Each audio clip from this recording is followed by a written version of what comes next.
What you think, man? I've been in the polyamory lifestyle. I can't even say lifestyle because it's not a lifestyle. It's a way of loving, not a way of living. I've been polyamorous for about 10 years now. Okay.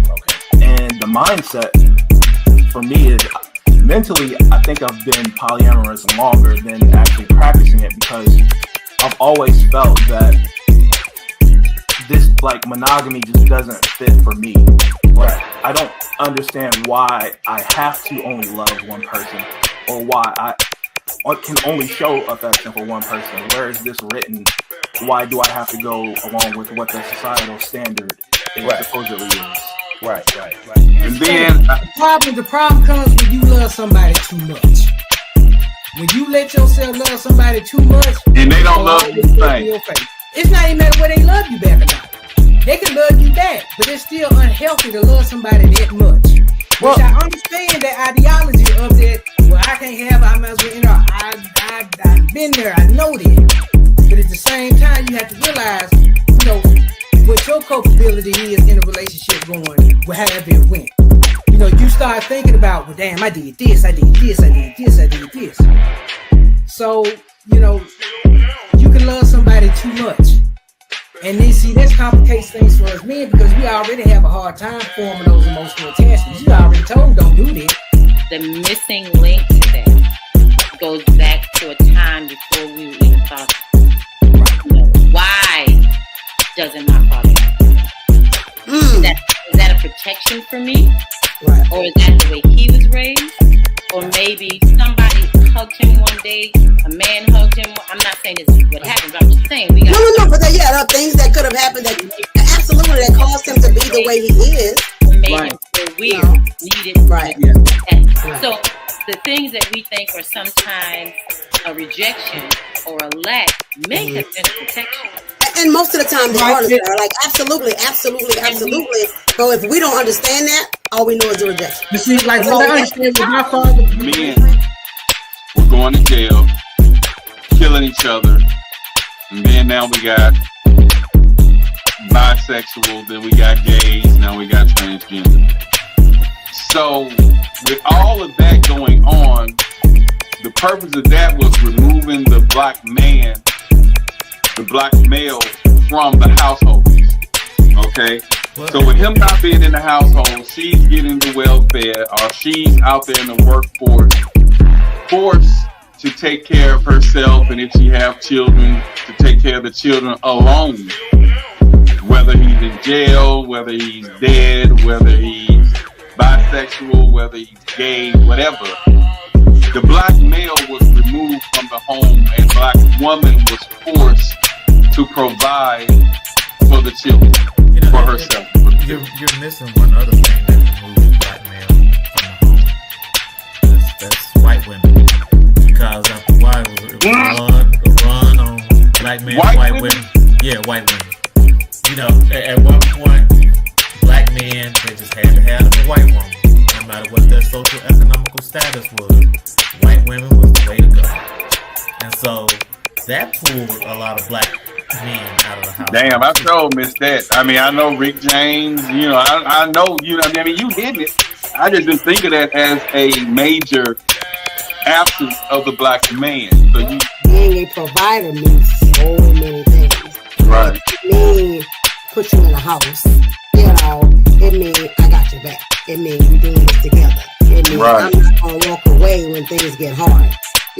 That's providing, right? I'm gonna provide emotional protection so that you can, I'll be present for you when you don't feel like you can be there for yourself or whatever, so there's so much more definition to the thing, right? And even on the flip side, looking at, men with kids, right? I remember I did not want a man who had kids. And I was about 25 when I met my ex-husband and stuff like that.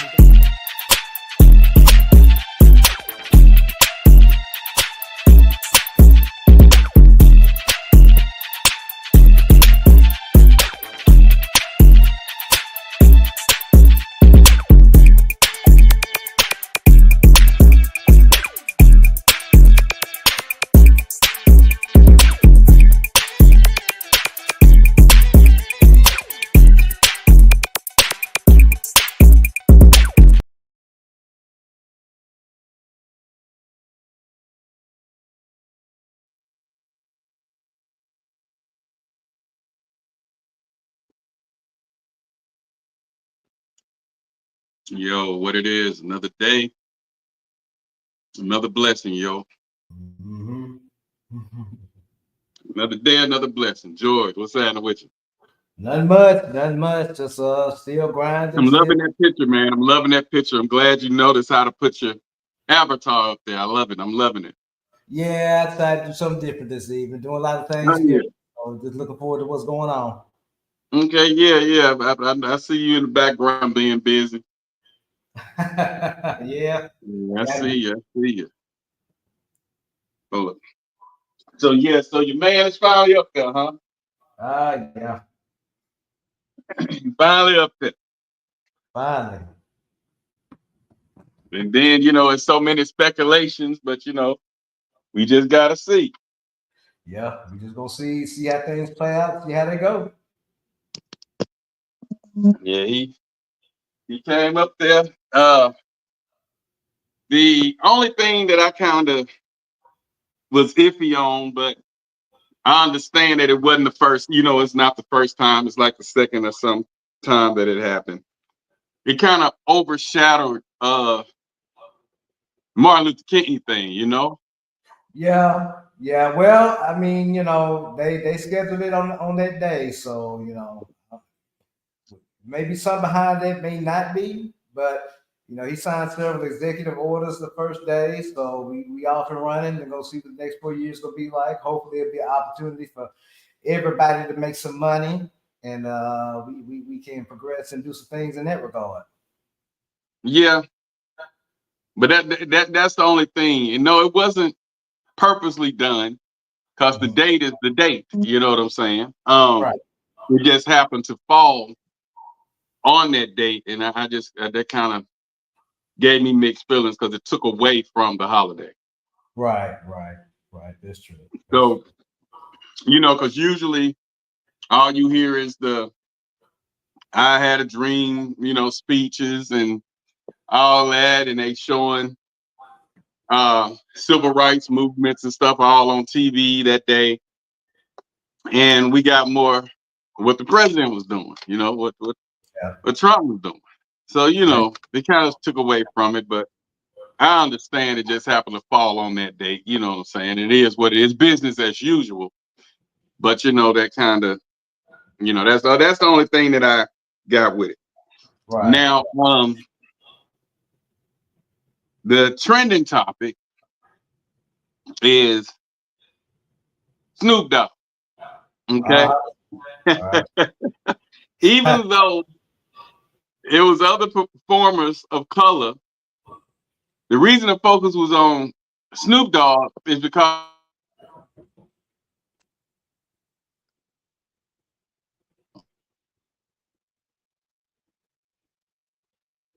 it's what he said the first time about jigaboos and uh he dissed Kanye for being on him. Then he was up there DJing and rapping. You know what I'm saying? Right. So he they didn't show no other. I think Soldier Boy performed and somebody else, but the only person they was talking about was the Snoop D-O double G. Right. Um, and so my take on that, they're gonna do what they're gonna do. You can't knock a man for doing what he gonna do. If they're giving away good money, let the man make that money. You feel what I'm saying? Get the money. That's right. That's right. Okay. Um, what I didn't like was his choice of songs, Mm-hmm. and that crowd had majority Caucasians, if not all Caucasians Right. in the bill. Right. Majority. And he up there saying bitches and niggas. I didn't care for that. Come on, Snoop. Yeah. Well, the thing is, who really probably buy most of his music is probably gonna be white folks. You know what I'm saying? There's probably a little bit of pandering involved in that, but it is what it is. You know. It is what it is, but he didn't have no business on there saying no goddamn He did. nigga in a crowd of white folks. No, he We did. He just did. talked about that last week. Yeah, but that's his choice. So it's gonna probably be swallowed Yeah, up. you know. But sometimes we bring scrutiny on ourselves. Exactly. And this is just another example of that. It's not the first time it's happened. It won't be the last, you know. Yeah, but he kind of got me with that one. Up there saying nigga in a room full of coon asses. Right. Well, you know, the thing is that I've seen it happen in real life a lot of times, and you know, I mean, I really don't know what more to say on that. You know, Yeah, I mean, I would have toned it down. I wouldn't have done it, but Right. But yeah, he did that, and I was like, that was crazy. Mm-hmm. With him being as a figure, he's the most, what they say, popular rapper, really, because people recognize him quicker than they recognize anybody else. So, he has a big influence, and for him to be up there doing the nigga songs with. But you gotta look at where his money come from. His money come from that crowd. His money don't come from black folks anymore. He's too much of a brand now, so he gonna cater to whoever paying him. You know what I'm saying? He not. And I looked at it like that too. Yeah. Because at the end of the day, it's a money thing. It's a personal choice. Right. And like Austin said, he shouldn't be looked up as no damn role model. But Gen Z, that's all they search for. Gen X and the boomers, they weren't looking for role models. Right. But this new generation, Gen Z, if their favorite artist, favorite rapper, favorite actor, whatever, do something, they do it. Yeah, they basically this generation and the generation previous are basically just sycophants. You know, anybody they follow, they're gonna do everything they do. They just hey. Yeah. So you know, I mean, I guess the way I'm looking at it is like I previously said, you know, he's gonna cater to who's paying him.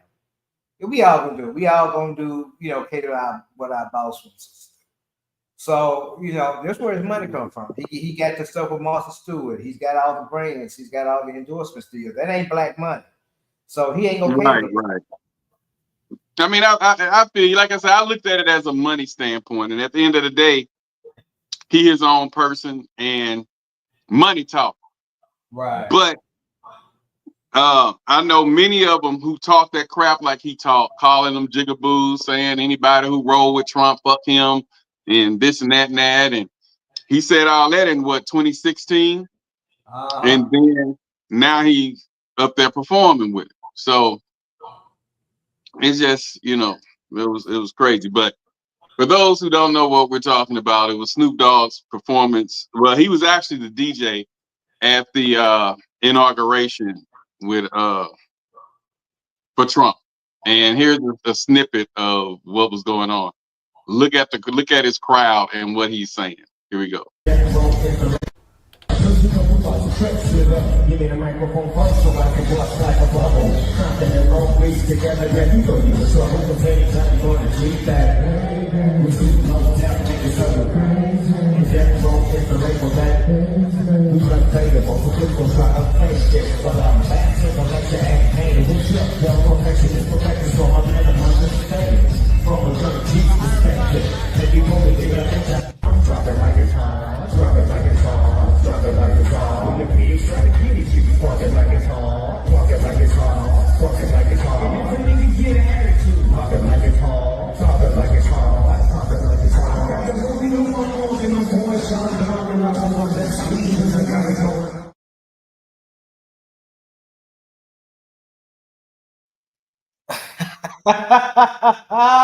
Man, them white folks didn't look like they didn't know what the hell to do. But well, I mean, you know, you have to kind of. I mean, that's my first time. That's my first time seeing it, and all I can say at this point is money talks, and it is what it is. So I mean, you know, whether you want to call it cooning or not, you know, they all go coon for these politicians. He might have been cooning for Trump, just like Beyonce and them was cooning for Kamala. So the celebrity like that quote that Malcolm X said Right.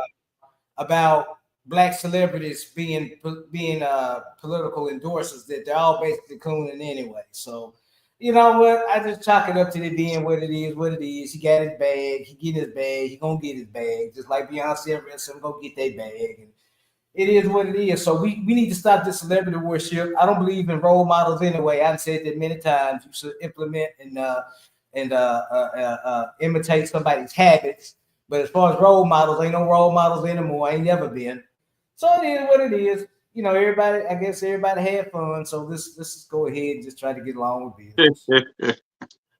And then they talk a lot about his executive orders, but we'll touch up on we'll break them down individually next week.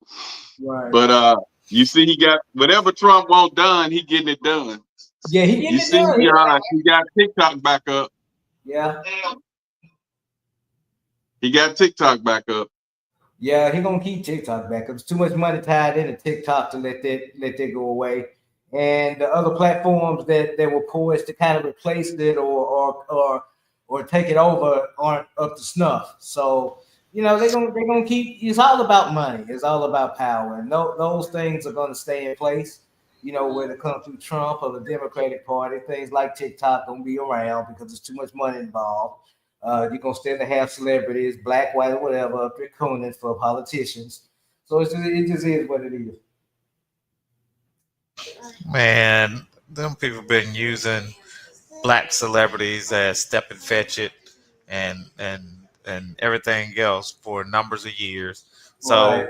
even when they had the little slave kids out there dancing for them, so I mean, it But is what it is. the only reason I think that they made a big idea out of Snoop because he talked so much shit back in 2016 about if you stand for Trump, you stand for them. It's us against them. He was doing all that talk. Right. Not to say that people can't have a change of heart. Mm-hmm. You get what I'm saying? So it is what it is. But that's why they made a mockery of him because it seemed hypocritical for him to talk all that crap, fuck Kanye, and if you rolling with him, fuck him too, and all that. He really acted bad. Well, the thing is, you got to keep in mind too is that a lot of those people that were talking shit about Trump 4 years ago, the Biden administration was a failure, total failure, and it turned a lot of people off to the Democratic Party. So they like, hell, I was making more money with Trump in office, so that's what I'm gonna rock with now. So people gonna rock with whoever put money in their pockets. So yeah. And like I say, that's why I say it probably could have been a vast change of heart. Right. But all that crap he talked, you know what I'm saying? So that's why the spotlight was on him. Man, So, that's just money talking. And if people are hypocrites, there wouldn't be no preachers today. If people were crucified for being hypocrites, wouldn't be no preachers. Hell, if you were crucified for being hypocrites, I'd have been killed a long time ago. So it is what it is. Well, donkey of the day go to Snoop Dogg. Ass of the day, fuck the donkey. Ass of the day go to Snoop D-O-double-G. Right. But each individual, you know what I'm saying, you have the right to choose who you want. And artists should be judged on their music, not their personal life and personal decisions. That's why I still listen to R. Kelly. I like R. Kelly because of the music, not from his personality and him as a person. I'm a music person. I'm a DJ. Hello, Chanel. How you doing? Long time. What's happening? Hey, what's cracking? Yeah, Happy New Year to you. You too. What's and going I wish on? you a prosperous and successful and healthy 2025. Of course, because I'm gonna create that. I'm gonna do that. That's it. Oh, you got the stars up there. Good. Hey, I just pictured the Michael Jackson Off the Wall or the Billie Jean out. Those are butterflies. Those are you butterflies. doing your thing. He need his glasses or something. Yeah. It is a moonlit night with Butterscotch. Oh yeah. Yeah. There are some stars back there too. Oh yeah. That what's that video? I Want to Rock with You when he was standing up in that just standing in the room. Yeah, yeah. That's But a I'm jam, loving it. I man. like that. I like the Thank you. hairstyle and everything. Appreciate that. But yeah, we was wrapping up the Trump I'm talking about inauguration. Snoop D-O-double-G. And, yeah, Snoop showing out. You know what I'm saying? It was it was different. It was different. Yeah. I don't think Trump is prejudiced though. I don't either. People love saying that. I don't think so. I think. I mean, like we said before, we all have a little prejudice in us. I was gonna say he may not be racist, but racist. But he's right, about to say racist, no. Prejudice, yes. Yeah, we all prejudiced though. We everybody's prejudiced. Anybody that's exactly. They're not prejudiced. I mean, I say that to people when I'm talking about myself. I say, hey, I am prejudiced, but I don't discriminate. Okay. Exactly. Yeah. Let me bring up something right quick. What do y'all think about Michelle Obama kind of not representing her husband like she should? That's my opinion. But her not showing up at the inauguration, They say she had something to do. Man, it's bullshit, man. It's a bad look. It doesn't even matter. If my wife doesn't want to go to an event that I'm going to, I'm not gonna make her go. I'm telling you what he's saying, Austin, the difference is if you're in a political thing and it's tradition and it has been all this time that the woman be by your side. It's kind of like the preacher when they go and visit churches. They're expecting the first lady or the lady of the church or whatever to be there. We understand that. I always say leave that room for shit happens. You know what I'm saying? But they're expecting them to be there. And with them being the head of the country, everybody else, all the other presidents' wives that's living was there. And she wasn't, but she was scheduled to be somewhere else. So I understand the clause. Didn't nobody say nothing about Milana not being everywhere Trump was. So I think it's a bad it's not about everywhere Trump was. This was an event. Right. You get what I'm saying? It's like you have an event. Okay, let's just say a graduation.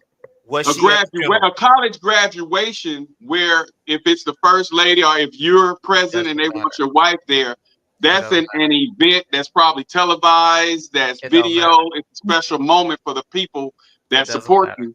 So if it's known for the first lady and them to be there, it is what it is. I understand us on our level, we don't give a fuck. It is what it is. But when you choose to take on these roles, there are certain responsibilities that comes with it. That's not a But according responsibility. to who?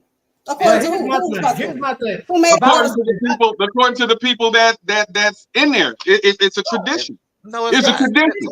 Traditions are basically she should have had her ass there. No, I mean, I don't think she we understand that on a personal we don't give a fuck, black folk, we do what we do level. Not even that. Because and for me as a woman, right, and all that, if there's a space, even if she didn't have something else to do, because they said she had something else to do, cool. Even if she chose, I don't choose to be there because I don't want to be in that energy. I don't want to watch this man get inaugurated. Whatever her use, but that is okay for her to feel that way and choose not to be there. Right. She's allowed to set that boundary for herself. Right. First lady or not. I understand. Like I say, that's their choice to do that. But don't get offended when you're questioned because you didn't go along with the tradition. She can get offended if she's they have a right. That's also a choice to be offended. They don't have a right to question her. They don't have a right to question her. She does. Because it's her choice. If they didn't have a right to question her, it wouldn't have been a question. Exactly. People do stuff that they don't have a right to do all the time. That don't make sense. So when police say kill like black people, that is a horrible look. Well, like I say, I speak different. I speak different because a horrible look for who? For The who? mother- The officer, If the my president. husband to me- decided to me- behind closed to me, doors I'm that saying like she this. wasn't coming and he was cool with it, that's what you have to worry about. I'm gonna say it like this: if I was in Barry's position, if my wife did show up and this was just something just so far gone with one of the kids, I'd have felt away. Me personally. Now anybody else can say, "Oh, that's my boo. She can do what she want to do." I ain't with this shit. If I'm the president But no, and I'm going to these events, it's and not you so ain't much there, as that. that's a problem. It's not so much as that. Me being in the position that I do, when I DJ for the private white schools and different things like that, or the mayor's inauguration, they're expecting me to carry myself a certain way. They're expecting me to play a certain style of music. I can't just go up in there and play Nuck If You Buck and Boosie Set It Off. I can't just, if I do play that, I have to play like the instrumental or definitely the clean version. You know, it's just certain things that are expected from me to do. Now I can say I don't give a damn, fuck it, I'm gonna play it anyway, blah blah. But That's if I totally get questioned on why did you play Boosie Set It Off cursing verse, I But you also understand being the paid for a question. particular service. That's right. I That's totally understand. different. If she was offended by anything that this person did at any point in time, and if she chooses not to support in the matter that she's expected That other to, first ladies have done in the past, right? no, as she's expected And to. that's on There them. have been a number of traditions that were broken when the Obamas took office, right? Mhm. And they chose not to meet with Michelle. Mm-hmm.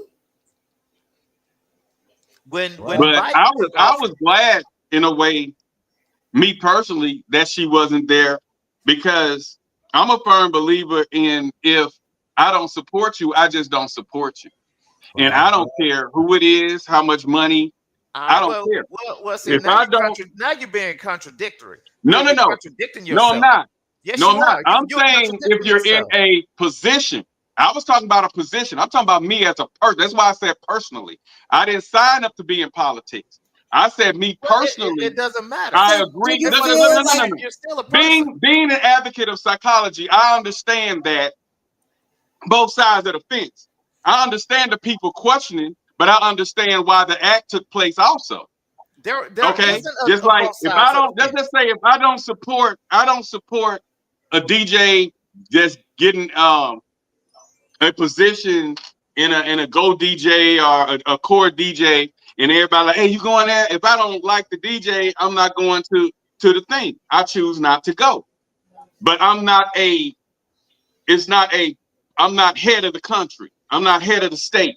They're not head of the It's country or not state either. expected. It's They are not not? That's the expected whole for thing. me Yeah, to they be are there. former heads, but They're a former head. you as a premier DJ in your position as one that's supposed to be, top I tier. do show up. I have shown up.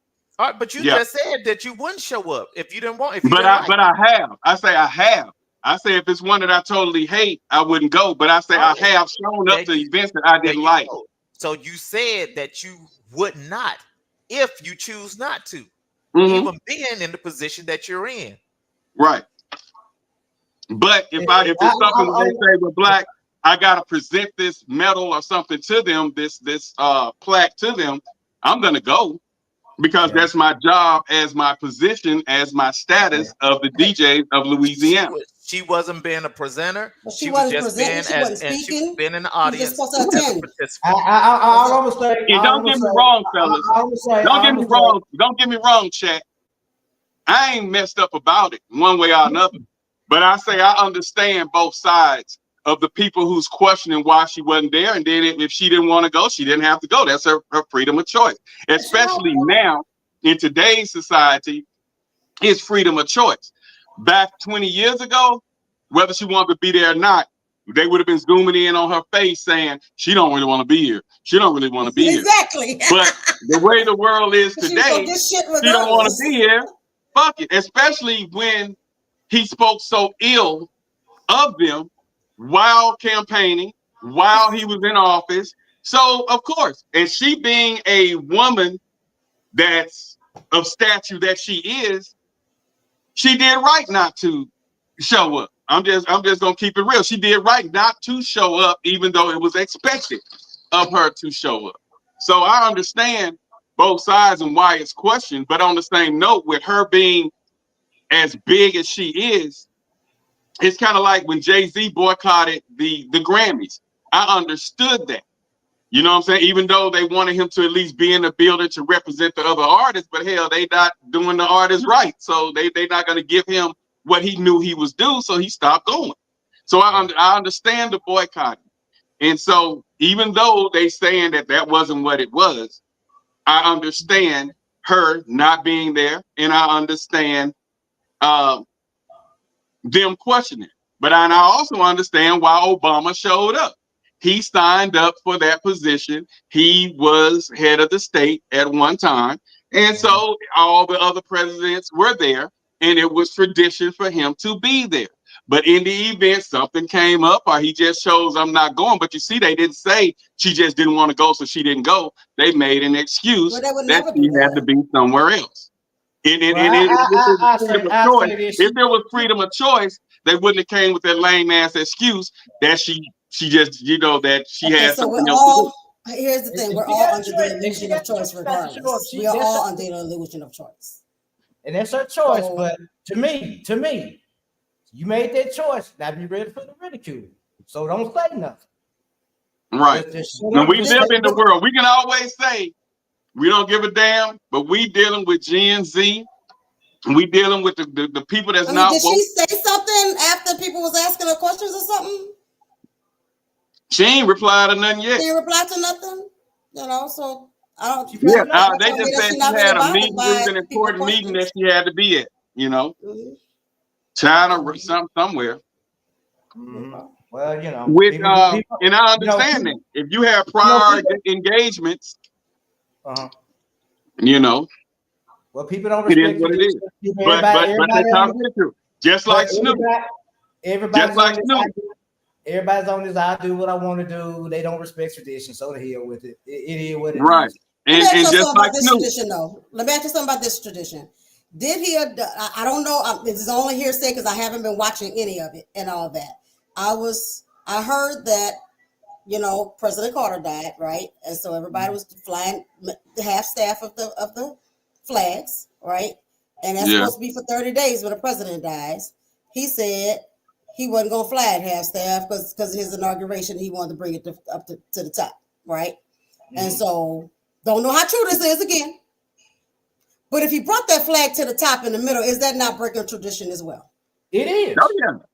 Like I said, we live in a world now where tradition ain't shit. We do what we want to do. We do what we want to do. And it is what it is. Respect is not on the levels that it was 15, 20, 30, especially 40 and 50 years ago. Men used to look at women with rings on their finger and not say shit to them. Now it's how long you had that problem. Mm-hmm.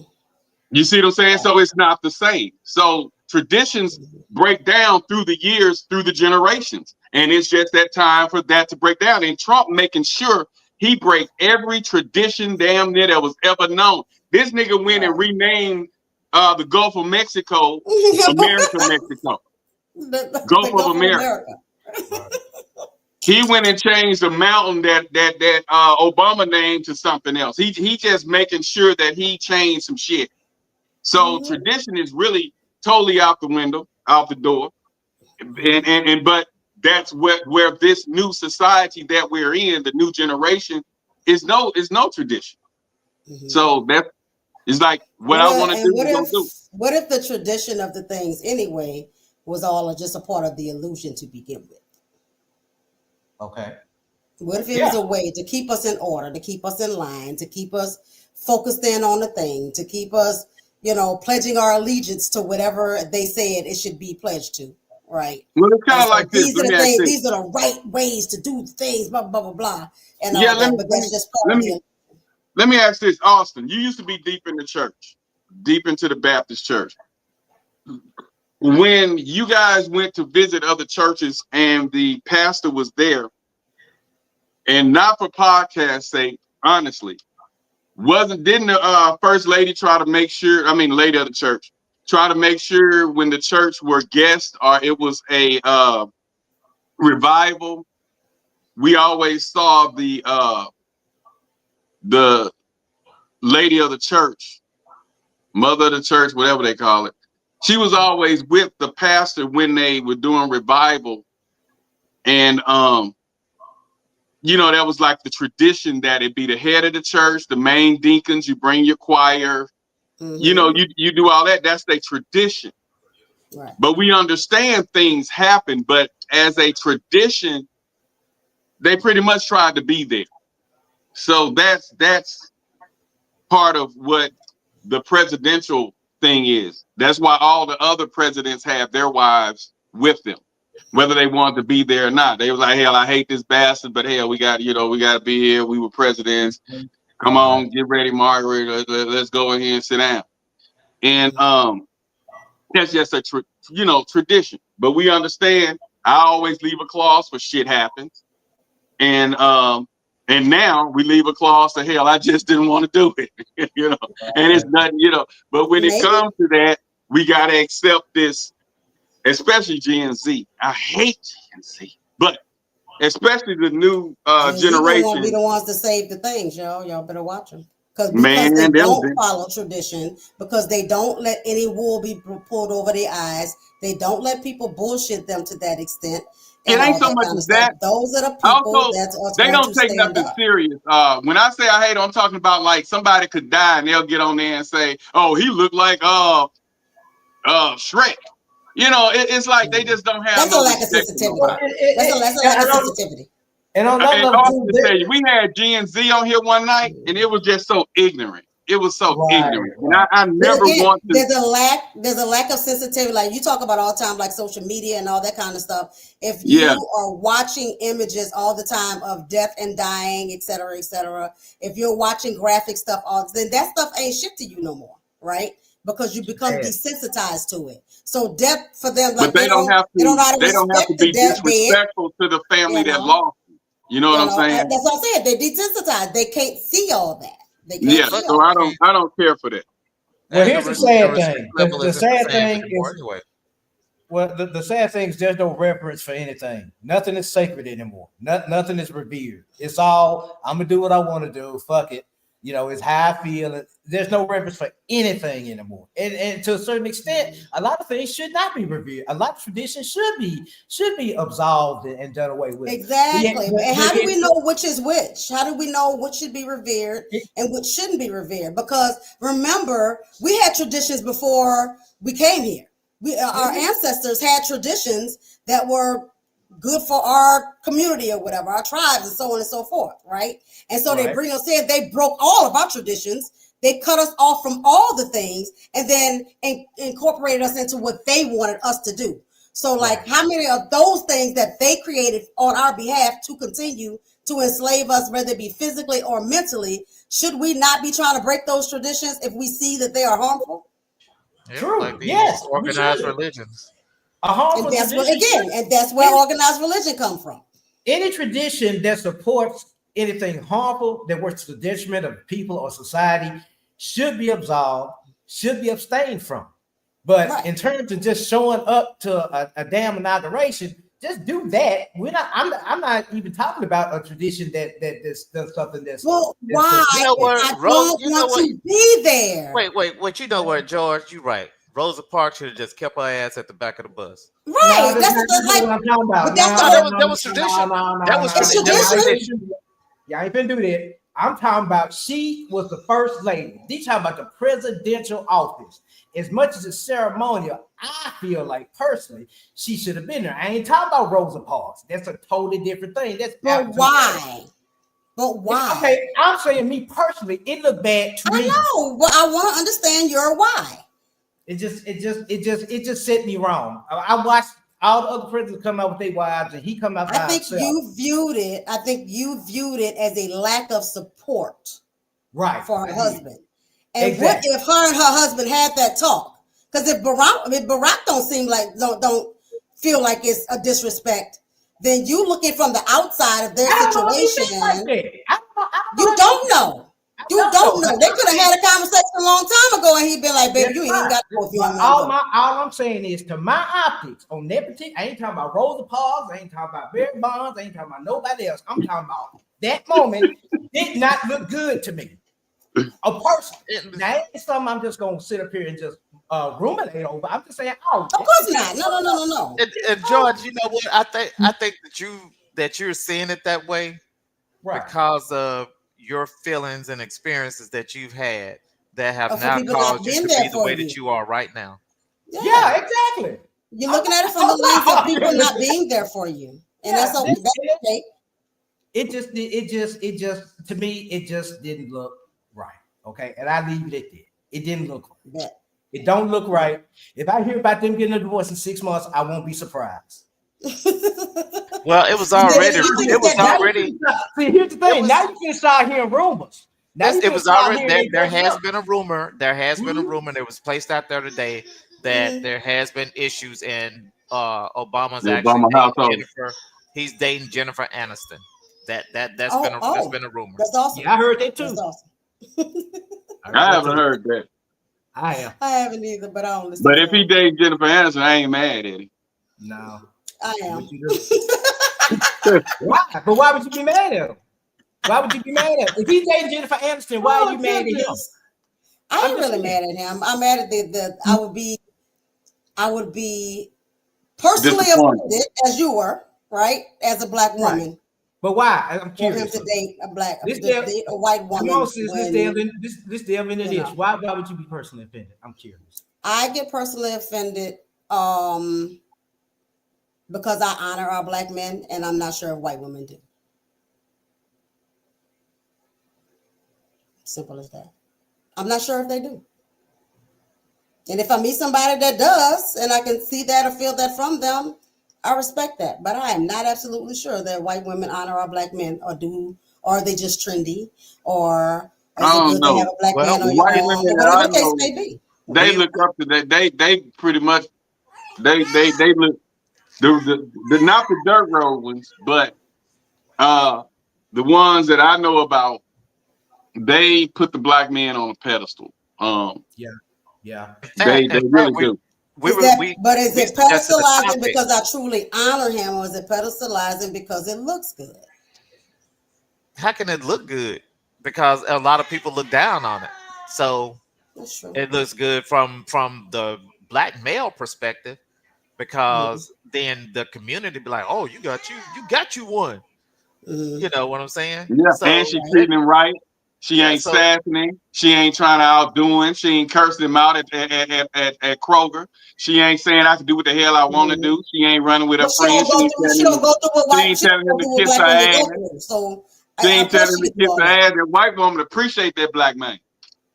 Majority of them. A lot of them. But they don't go through what black women go through. So they have. What was that show called with What was the show called with the movie called with what's his name also with the mayonnaise Eddie Griffin. Undercover Brother? Yeah. Undercover Brother. Y'all better watch that. That's how them white women treat the black men. I love that woman. So I love that movie so much. And even in that though, she was the white she devil. She was trying to manipulate, and eventually she came to the side of black power, right? And stuff like that. But initially she was trying to manipulate. And so I got me a but you know what? It's a lot of black women don't honor black men either. Oh, absolutely. Oh, absolutely. Well, I made sure I found me a black white girl. She treat me like the white girl would treat me. Well, my thing is, I call her a black white girl. You treat her well. You treat her well, and so she treats you well. I see a lot of brothers going through, and all that. I couldn't do. It's too much sass, too much disrespect for me. Just honor me as a man, and I'm good. Just honor me as a man, I'm good. I'm okay. That's all. And George, what does that look like to you? Be supportive. Be respectful. The most important things to me are trust, loyalty, and honesty. If I get trust, I don't care what, I don't care who the woman is. I don't care what color she is. If she show me trust, loyalty, and honesty, okay, then I got something. But it don't matter whether the woman is black, white, or whatever. If she's not a white woman, what so does you'll that date a look white like? woman Because trust, honor, and all everything you said looks different to different people. It looks different to different people. But if it look right to me, you ask me would I date a white woman? If that white woman treat me in right way, I have feelings for a year. I'm dating that. Mm-hmm. Absolutely. I'm dating a woman that's not black. That's cool. And it is, as long as she's treating me well. You know what Hey I'm saying? George, was that a Freudian slip? You said I can't remember now. I had it right when you were talking. You said if a white woman treat me white. Right. Right. Hey, he feels special when he feels white, man. Leave that man alone. Shit. Now, I mean, my whole thing is this. You know, my whole thing is this. I used to be, no, I didn't never used to be this way. If somebody treat me right, I don't care whether it's white, black, and it's supposed to be like that. Then that's what I go with. I'm not on this thing black. about blacker than black. If she black, I don't care if her name was Midnight. If she treat me right, that's what I'm gonna rock with. It don't matter what you're supposed to do. That's what you're supposed to do. Right. Because again, I'm not against interracial anything. I'm really not, and all that. And like I said, you're not against it, but it's just nice to see black people in love. It's nice to see black people in love. It is. It's nice to see black love is a beautiful thing. Yeah. It's a beautiful thing. But we as a culture, we have so much trauma and things that have been done to society in our relationships that mess stuff up. Right. We got a lot of work to do. So I say find love where you can find it, embrace it, nurture it. Yeah. The person black, great. If they not black, they're not, that's all right too. You need, and you give them what they need, that's all that matters. That's all that matters. I can feel that. Like Austin said, here we go. And I hate to hear that. I hate to hear, especially when I hear it from the black woman. And I have witnessed this several times in the clubs, at parties that I DJ. When I hear that woman say she'll hold her damn finger up, been with this dude 3, 4, 5 years, ain't no ring on my finger. She'll tell her friend girls when they ready to go ride, to go do something, or they finna go over DeMario's house. Ain't no ring on my finger. I can go where I want to go. Mm-hmm. You know what I'm saying? And I hate to hear that. But then again, that's why I hate I took psychology as a minor in college, because I hate understanding both sides. I hate understanding.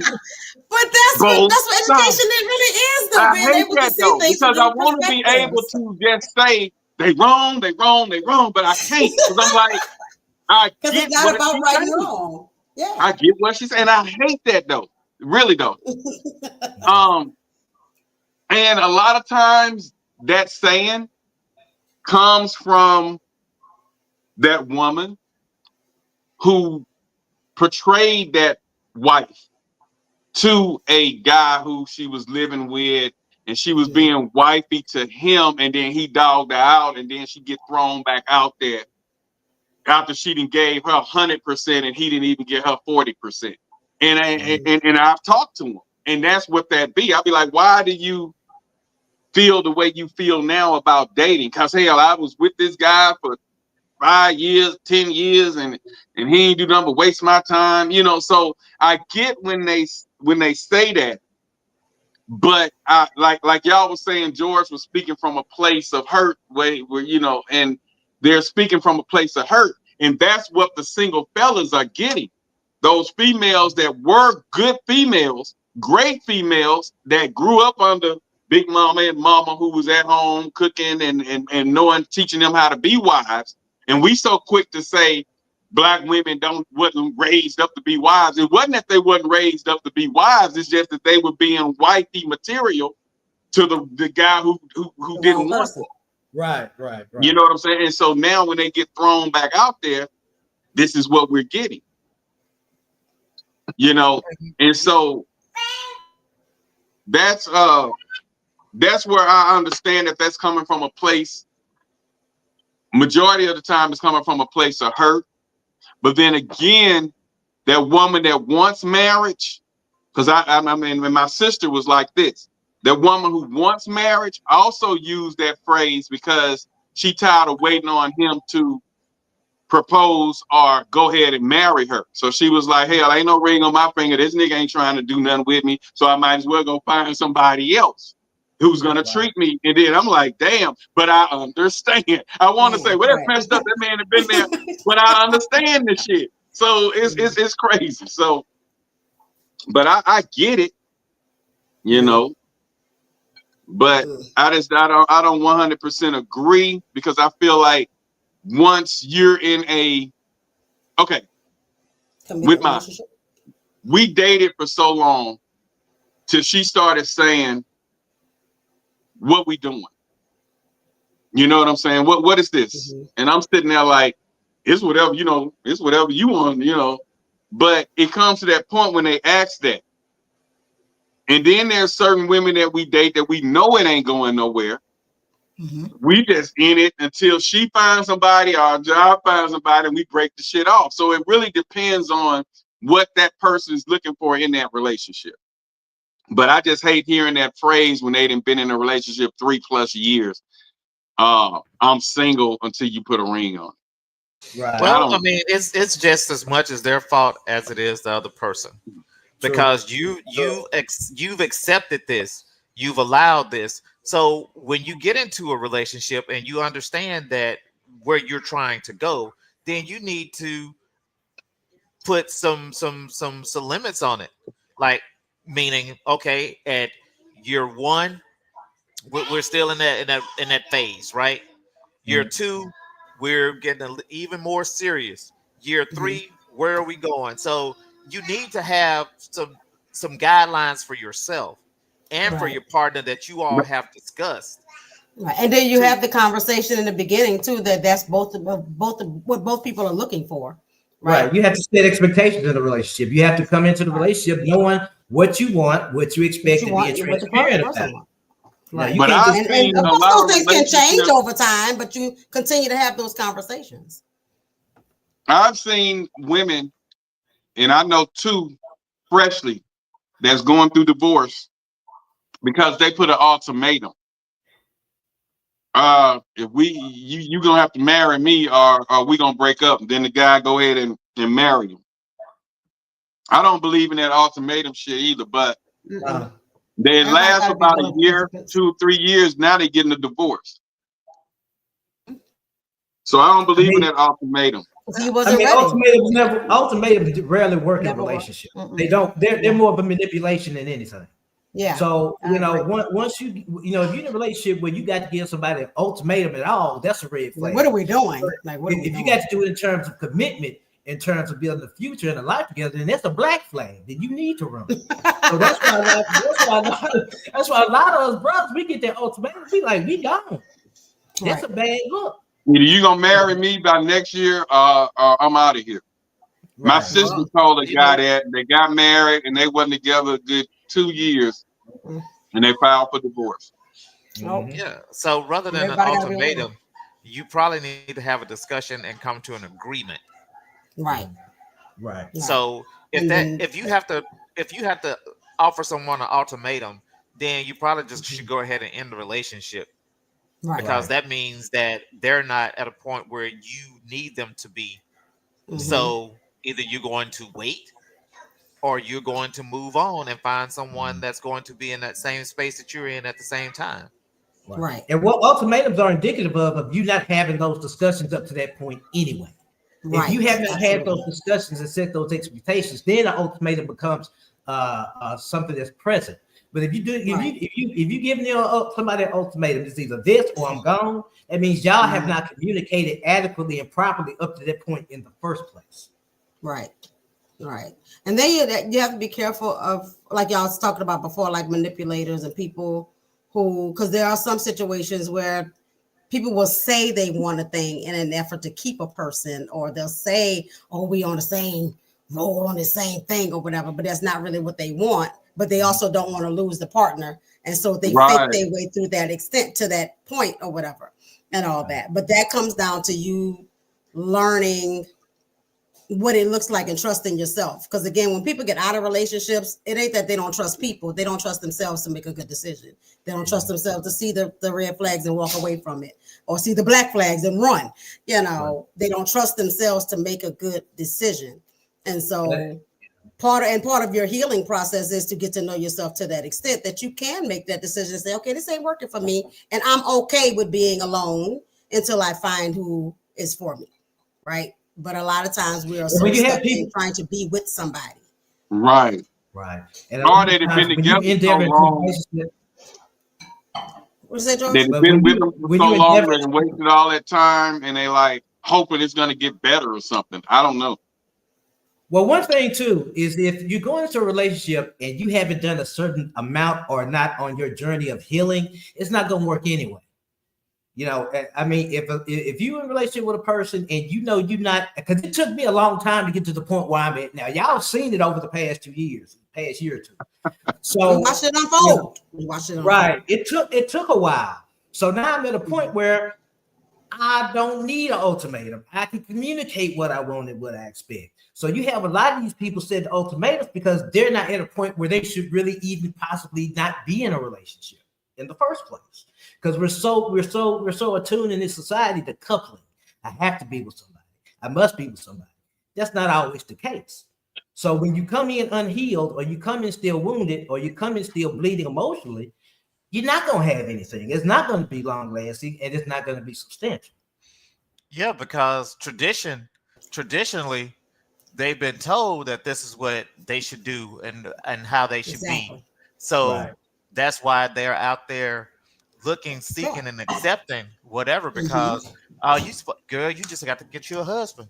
By age 25, by age 30, you should be married. Mama then was married. Exactly. You got to stay with that. Hey, I understand that this man cheating on you and beating you, but you need but you need to stay because that's a good man. You know what I'm saying? Right. Mama done went through that. He's a good man, Savannah. I ain't getting that. The women I see saying they happy being single because of what they went through, because of what they seen mama go through. So, I understand the one that's trying to stay in it, but it's not. It's more that saying I want to be single than it is that saying I want to be cuffed up to somebody that's treating me wrong. Look at how free you feel as a single person. You don't have. I mean, you can be as selfish as you want to be, because it's just you. It's just you. You control everything that goes on with you. You don't have to compromise. You don't have to understand the other person's feelings. You don't have to negotiate. You don't. None of that. So everything. It's easy. It's really easy to be single. If you're comfortable with yourself and you love yourself and you know yourself, then it's really simple to be single. Right? Yep. And I think it comes down to the point that many people seek relationships for the wrong reason. They don't seek them to have someone add to their life. They're seeking somebody and end up oftentimes in parasitic relationships. Where it should be more symbiotic. And that's the big issue. So when you have people out here in relationships just say they got somebody, that's a recipe for failure. So I think that's a lot of the problem. And a lot of men, a lot of times when they're not honest about my intent is not, you're not long term for me. Right. A lot of women are honest. People aren't honest about what they want and what they're looking for. They saying what they got to get the cookie, to keep the cookie. They'll lie to keep the cookie. So you got to be honest with yourself and be all right with yourself before you even think about bringing somebody else in or coupling with somebody else. Because if you're not, you're going to have ultimatums. You're going to have traditions being broken. And then what does that say about the institution of marriage is that marriage is not revered anymore. I think a lot of people enter into marriage knowing, if my feelings change, I can just get a divorce. And it shouldn't be that. Not saying you should stay in a bad situation, but the institution of marriage has now become something that is diminished. So of course, if you have the instance of marriage being diminished, then of course relationships and what that means and what the relationship needs to be leading up to that union is going to be diminished and look far different from what it should be. And I have to admit that I have been one that did not really truly honor marriage as what it was supposed to be, because I was, I got into a marriage knowing that more than like I got in a marriage planning for the divorce. Let me put it that way. Right. Okay. So I already saw the end before it began. Before it began, right. So, and then, you have the men that are out there that are older and more mature that are looking for a wife or a companion to spend the rest of their life with. But they're the ones that messed up the women in the beginning. But now they complaining that there aren't any good women out there. Right. George. And I admit that I'm. But here's my thing, though. I didn't mess nobody up. I messed up. I didn't mess nobody up. So I'm not the ones to sit up here saying ain't no good, because I think I found a good one. But what I'm saying right now is I didn't mess nobody up. I didn't. Yeah, I think George's biggest issue is George was too kind. Yeah, I was giving too much. I was simping. But it's still an issue. Yeah.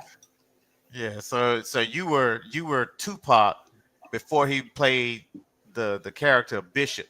If you go back and look at how Tupac interviews were before he played that role. Right. I'm gonna have to go look at that. Right. So what happened was, when you took on this other role, it changed you. It made you see something different. It brought out a different George. Right, it did. Y'all saw it. Y'all see it. Yeah. I ain't never been compared to Tupac, so thank you. That's the first thing. Right. Not a problem. If you hear me. But I think that's the whole key. This miss is that relationships can heal with the understanding that every relationship ain't your forever relationship, right? So this particular relationship was supposed to teach me this thing. This relationship was supposed to teach me this thing. This relationship teaches me this thing. Okay, now I'm ready for who could be possibly my forever person, right? But you have to go through those things and work those things out, and that the difficulties in that relationship pull out of you what should be at the forefront, right? And all that, and it creates a different person. It grows the thing that's already in you that you should be operating in. But if you had not had those encounters, if you had not had those things to pull out of you within those relationships, then you wouldn't be here. So they were all still necessary. Exactly. And you should use those traumatic relationship experience to try to heal and grow and progress as a person. If you're not doing that, then you never will have anything real. If you can't look at a relationship you had 10 years ago and a relationship you want now, and it doesn't look radically different from your perspective, as far as what you've done as a person for yourself, you're still that same person, and you're still going to get the same. Haven't grown. You haven't grown. This finger is empty. Everything. So is your loyalty? No. Well, y'all already know my standpoint on this redundancy of being in a relationship prior to being in a relationship. So I think the idea of premarital exclusivity is only setting you up for failure and displeasure in the future. Premarital exclusivity. Can you explain that? Premarital exclusivity. Like, I don't believe until a man gets down on one knee and asks God for you, he should have you to himself. I don't give a. Basically, you're single until you're married. Until he busts you down, it's whatever. I disagree. Why do you disagree? Because I was about to. Because how do you know somebody's going to be faithful or even know how to be in a committed relationship if they aren't showing you prior to marriage? Can you walk in? If you could walk into a kitchen before you order food at a restaurant, would you order? Would you? I'd like to see if the kitchen is clean. Absolutely. Exactly. So, because if the cook is digging in his, no.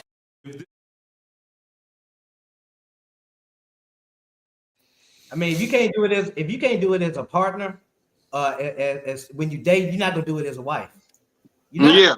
So I disagree with that, because I'm with what he was saying, because just like Big Mama didn't believe in shacking, when she found out I was shacking, ooh, that just like burnt her soul. You need to, ooh. She was like, ooh, and I was like, you know, I was like, hey, here go my, you know, I'm thinking I'm doing something good, introducing her, and her thing was I shacking, you know, and I'm like, hell, I need to know who she is, Right. who I'm getting. Right. You know, I could be talking to somebody who got friends and they plotting on robbing me. You know what I'm saying? Right. I don't know. So yeah, I'm gonna see what she's about. I'm gonna watch her pattern, see who she calling, see where she going, how many friends coming by, what the friends known for doing to get their background. You need to study these people. All that we not gonna have sex and we not gonna lay up with each other until we get married. I don't know who came up with that. Because what if you the Bible? Huh? The Bible that What they rewrote. No, who in the Bible started it? Who in the Bible? I had to come out the King avatar. James. King James and those Well, 7 King scribes James that crazy as hell, because if you get with a woman, let's just say, if you know what type of sex you like, and you want to be faithful and committed to your person, you have to make sure this person pleases you the right way. You have to make sure that conversation is the right way. You got to make sure it's things you have to know about that person, that she can deal with your moods and attitudes, that you can deal with their moods and attitudes. So all that, we are not gonna sleep together and be together until we get married. That, to me, was the biggest bullshit in the dating game that I ever heard. Because I'm like, man, I'm a strong believer in that shacking, because you have to get to know. That is a tradition that needed to be broken. It needed to be broken. And here's the Now, thing. that's definitely one that needed to be broken, because when she had a fit, because I'm trying to learn this person.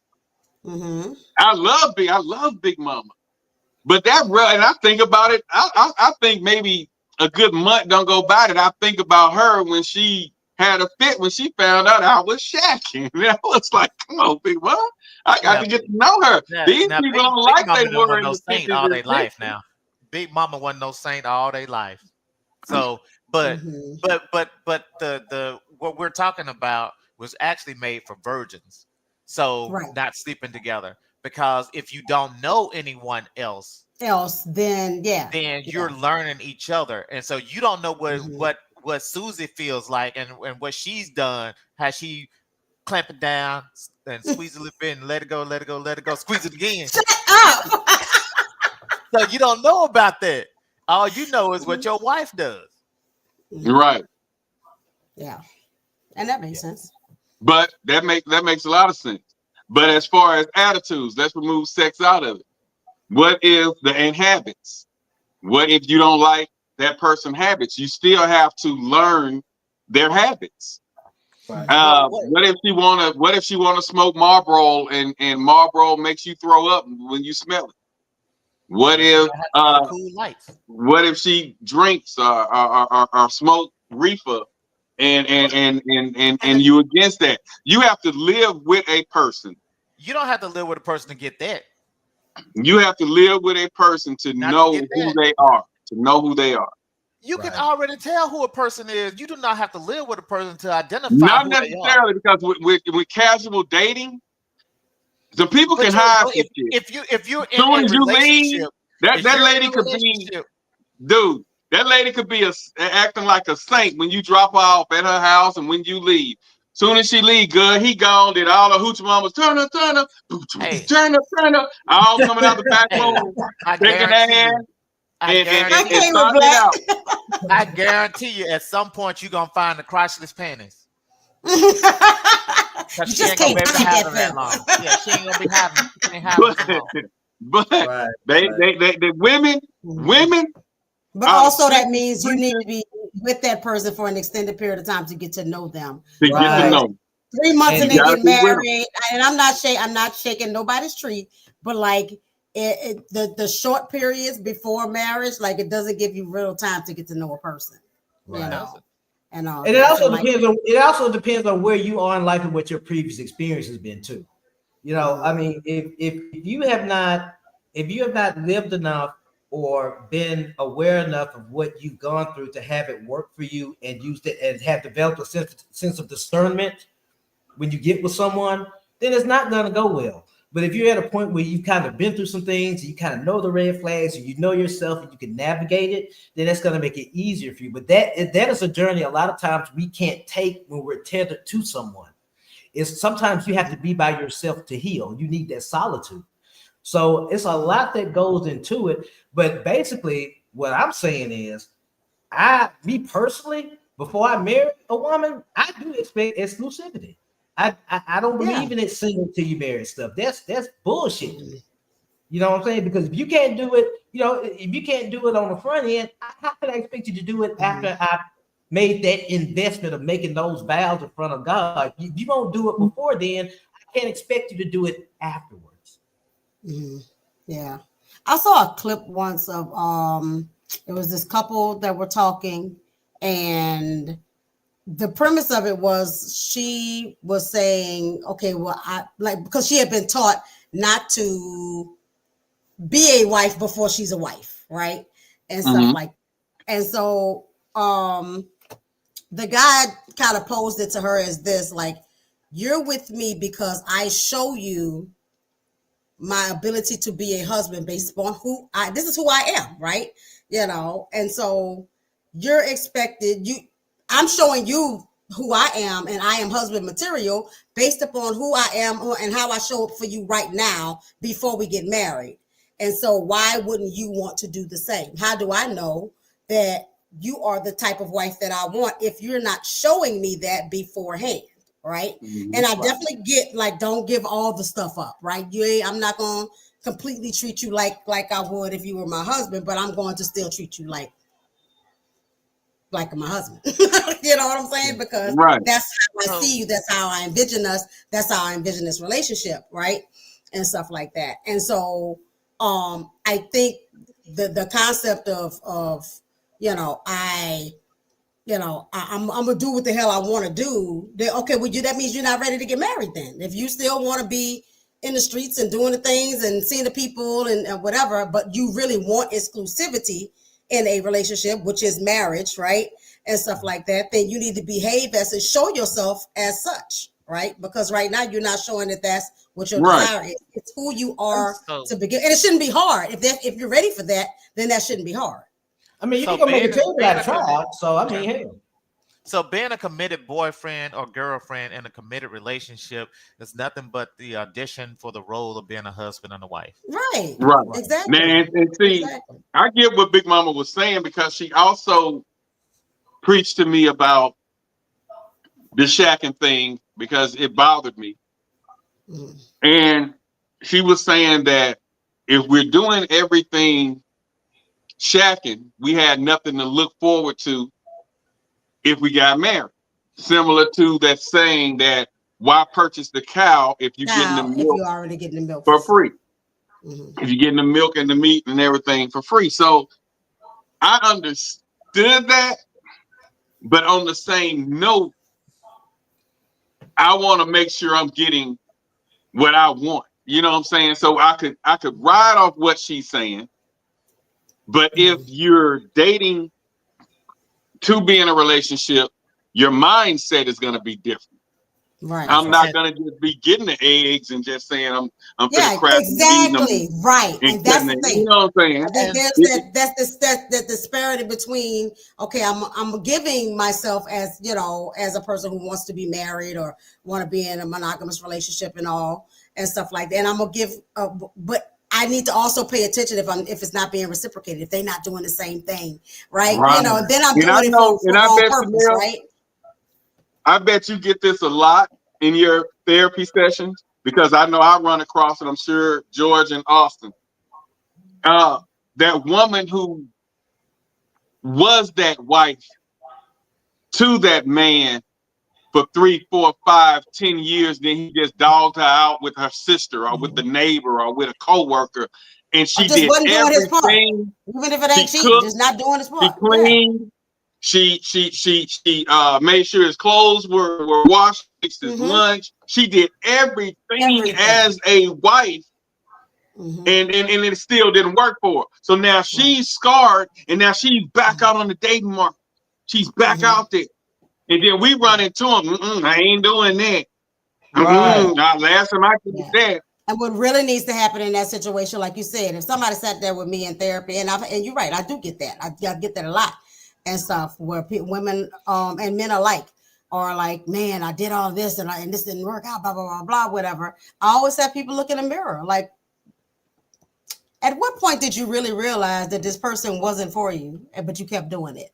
At what point did you realize you're living in Delulu land, hoping that something changes, but all the actions are right here in front of your face that says, no, this is not the person for you, right? When you ask for a thing and you can't get it, and it's something as simple as, hey, can you help me wash the dishes on Tuesday? And stuff like that. So like, and that speaks to people's self-worth and value, right? That was about to ask you, is that a weakness? It's just, you have to realize that you deserve and you are worthy of better than that, right? If I'm gonna give me, I need you to give too, right? And not expecting people to be perfect, because none of us are perfect. All of us are always growing, right? But you need somebody that's putting in as much effort as you are trying to put in. Right. And it's going to teeter-totter. Sometimes it's going to be effort on this end but it needs to teeter-totter. It needs to never just always be here and here all the time. And at some point you have to recognize, okay, I am pouring too much into this and I'm not getting any reciprocation, or I'm getting so little reciprocation that I don't feel good and I don't feel safe and all that. So you have to stop. You have to make the decision and cut the cord and move on. But you have to start looking at yourself in the mirror and recognizing, okay, well, what was I doing wrong in that? Like, and what, that don't mean you have to stop dating or like, oh, I ain't messing with nobody. That means you date with your eyes open and you date with honesty within yourself. And when you see those things, and just because you see a red flag don't mean you should run from it. Let's investigate it.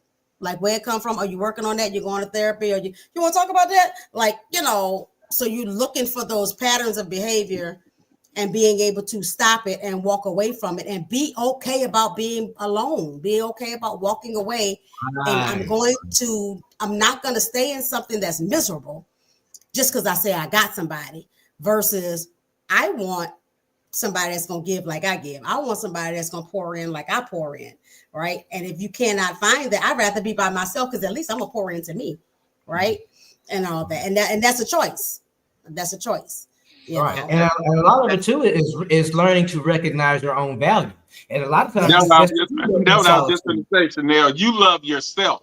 You comfortable with being in a room by yourself for 5, 6, 7 days in a row, and you're okay. You could care less if your door get knocked on, a doorbell ring, or a person call you. You're fine because you have self-love. But I did not always. It took a long time to get here. It took relationships. It took a marriage. It took a bunch of kids. It took a lot of healing. It took lots of therapy. It took a lot to get to this point. Right. I was in a marriage where I was like giving my all until I damn near was dead, and he wasn't giving back. Right. And stuff like that. And I stayed in it way too long. And I stayed in it because of the same thing you talk about all the time, the whole tradition. I don't want to get divorced. I don't want to. What did I didn't want to be by myself per se. I just did not want to be a statistic. Yeah. But that's a statistic that needed to happen. And you want to be careful about this too. You can't embark into any healthy relationship unless you have a certain sense of self-value and self-love. Otherwise, what you'll end up doing is seeking that value in other people or in external factors that will always fucking let you down. So you have to have this sense of self first. Because nobody else is responsible for you and your feelings and your healing. Nobody's responsible for none of that. Just you. Can relationships be healing? Absolutely. Absolutely. Right. I have a brotherhood and sisterhood with y'all that is healing, right? And stuff. But like, y'all not responsible for me. I'm still responsible for me. But I can engage with each of y'all in a way that is healing, in a way that y'all, I know y'all care. I know you look out for me. Like, you honor my presence when I'm present. You are respectful. Like, all of that is still healing, right? But if I don't do it for myself, then I'm always in here seeking it from y'all, right? And stuff. And that is not fair to y'all, and it's not fair to me. Because right? you create an emotional and then a lot of people don't learn how to date different. And what I mean by that is they're always looking for a specific type. This is my type. This is my type. This is my type. And so you're always running into the same issues, and you're not learning how to date different and starting to see, well, this person may not fit this prototype that I've identified in my mind that's good for me, but has not been good for me at all out of all these relationships I've had. So let me date different. Let me change this up. Yeah, let a lot of them don't. A lot of them afraid to switch it up, and that's what I preach all the time. Because if you keep dating the same type and doing the same thing over and over, getting the same results, that's insanity. You know what I'm saying? So when you see something don't work, like I used to tell this guy, he used to steal. He used to go into Walmart. We used to hang out. He would go into Walmart and he would steal, and he'd get caught. We'll go into Fred's. He steal. He get caught. So one day he went into the dollar store thing, Family Dollar or something, and he got caught. I said, you know what, fella? Stealing ain't your thing. You need to find another crime to do, because stealing ain't your thing. If every time you trying to steal, you get caught, that's not your thing. So you need to try something else. And I tell a lot of women that with the dating, they want the guy who drive this type of vehicle, got this type of job, got this and got that. And I'm like, you've been dating that since high school or since college, and it's not working for y'all. You got out there with 4 babies. You know, then 4 baby daddies, 4 different baby daddies. So when you gonna switch that up? They dogged you out and they moved on. So I'm beginning to think that it's you. If every guy you meet, unless you dating the same type, it's something wrong with you, because all these guys not staying with you for a year or 2 years, then leaving. Each 40 baby daddies stayed with you 1.5 to 2 years, and they all left. And now you stuck with 3 different baby daddies. What are you doing wrong? Then when you go and look at the guys, they all look alike. They drive similar cars. They're working at the mill. Like you said, you need to switch up what you doing. Who you dating? You need to fish in another pool. You're looking for the wrong qualities. That's not you. And I'm glad you're making that point, because the same person, like I'm 46, I'm going to be 47 in a month. The person or the type of woman I would have wanted 5 years ago should not still be the same woman that I want now, because I should have changed. I should have changed to where I've grown enough to where I'm seeking something different, because evidently what I was seeking in the past wasn't working. So you have to, and that's why it's so important that you know, when you choose somebody that's at a certain point to where you can tell they're trying to heal too. Y'all trying to heal and grow and cultivate something together. Because me at 20, the kind of women I was into then, I'm not the kind of women I'm into now, and they shouldn't be. Right. Okay, George. Let's look at that. So let's take 5 years ago, and then where you are now. So what's different in the women that you were looking at then versus now? I was dealing with women that had that, and this is separate from myself. We can address that later, but I was dealing with women that were not healing, that still were so steeped in their trauma they could not look past their past relationships. So in me trying to heal them, I was giving so much of myself, I left nothing for myself. So I accept a lot of bullshit I should have taken and hurt me. So a lot of the stuff I went through was my own fault, because I was not addressing my issue. So as a result, by me healing, especially over this past, and like Chanel knows, especially over the past few months, I can see things differently now. So now what I want is different. It's a lot healthier. It's a lot more nurturing. So that's what I mean. Even the kind of woman I probably would have talked to a year ago has changed, because I've changed. It should not be the same person. They should match your level of growth, your level of maturity. Even if they don't match, you know, even if it's not total parity, y'all should at least be on the same path. So it's a matter of growing and changing, and your taste will change. The kind of car I would have picked at 25 is not the kind of car I picked now. The kind of job I would have taken at 45 is not so you should always be on a path of progression. The thing is to link up with somebody that's also on their own path of progression and see what y'all can do together. Okay, now Jordan, flip that. Austin, 10 years ago, compared to what you was talking to and pursuing then, compared to what you are married to now. Well, actually, there are similarities, right? Mm-hmm. But the thing now is, I identified what the issue was, and the issue was me. Right. Now, I still wanted educated. I still wanted looks. I still wanted trust. I still wanted loyalty. I still wanted those type You of had things. deal breakers, as Chanel turned me on to. You had deal breakers. Well, And no, it wasn't. But That's you not had what your I'm saying. preference of what you desired. You know, Yes, you knew what you yeah. desired. So- And so those things stays the same. You still desired those things. Those things stayed the same. So the thing that changed again was me. I became more serious about being in a relationship, being the type of man that I should be in a relationship. And your last relationship changed you to do that. I don't know if it changed me to do that, but it made me look at some things differently. I saw myself starting to change. But that particular relationship was just really toxic, right? So, and that's one thing that people fail to do is when they have whatever relationship, right? And it's a bad relationship.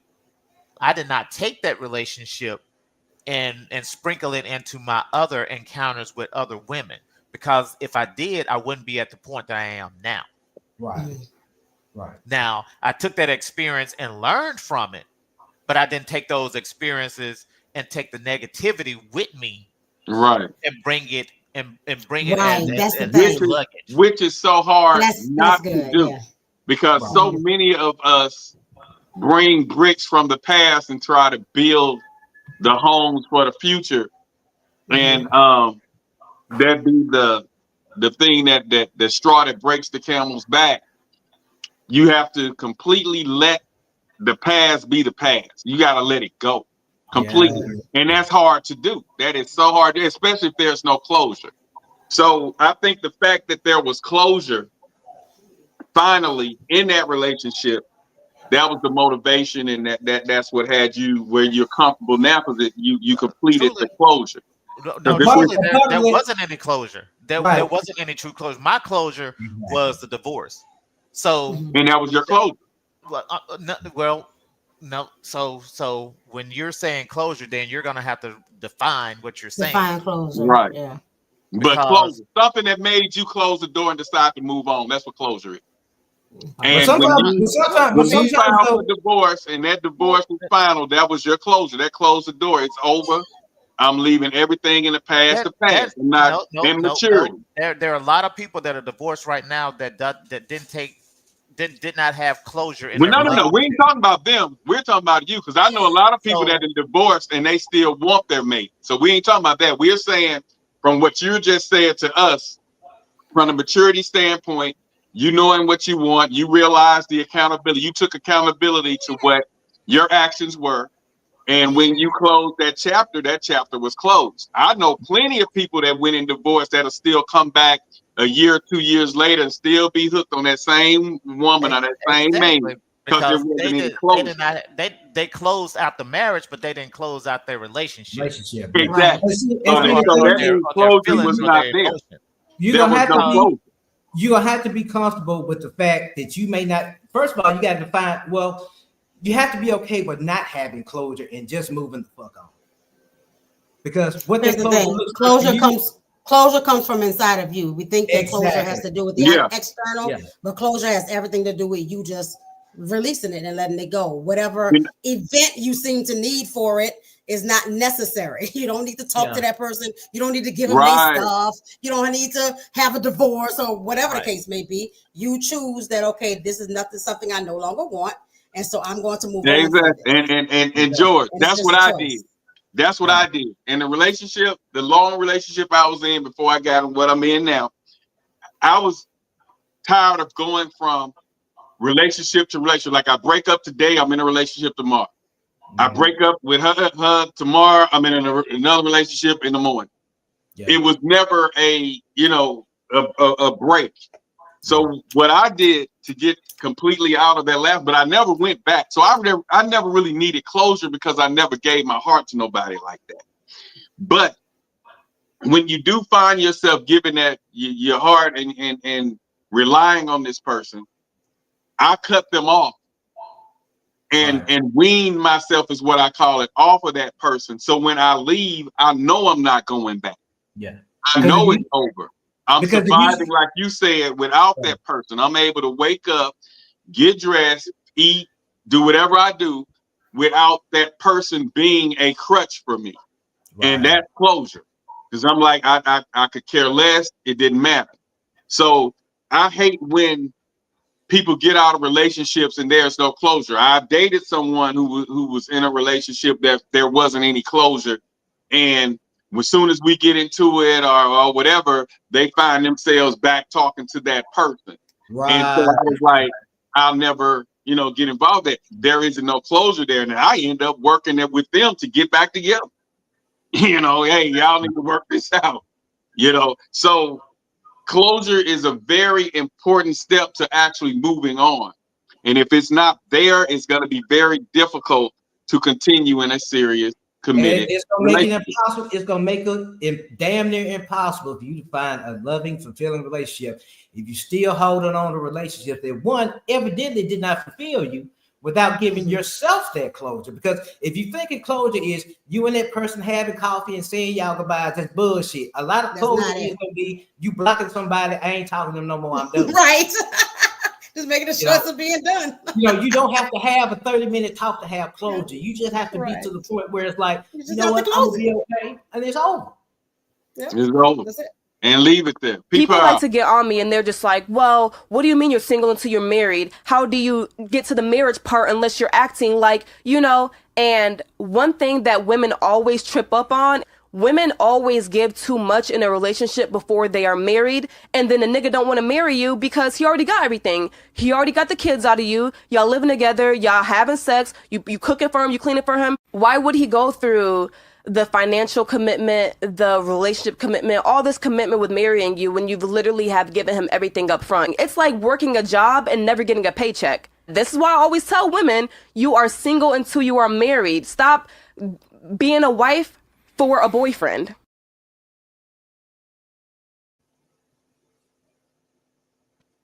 Now, I know some friends personally that I went to school with.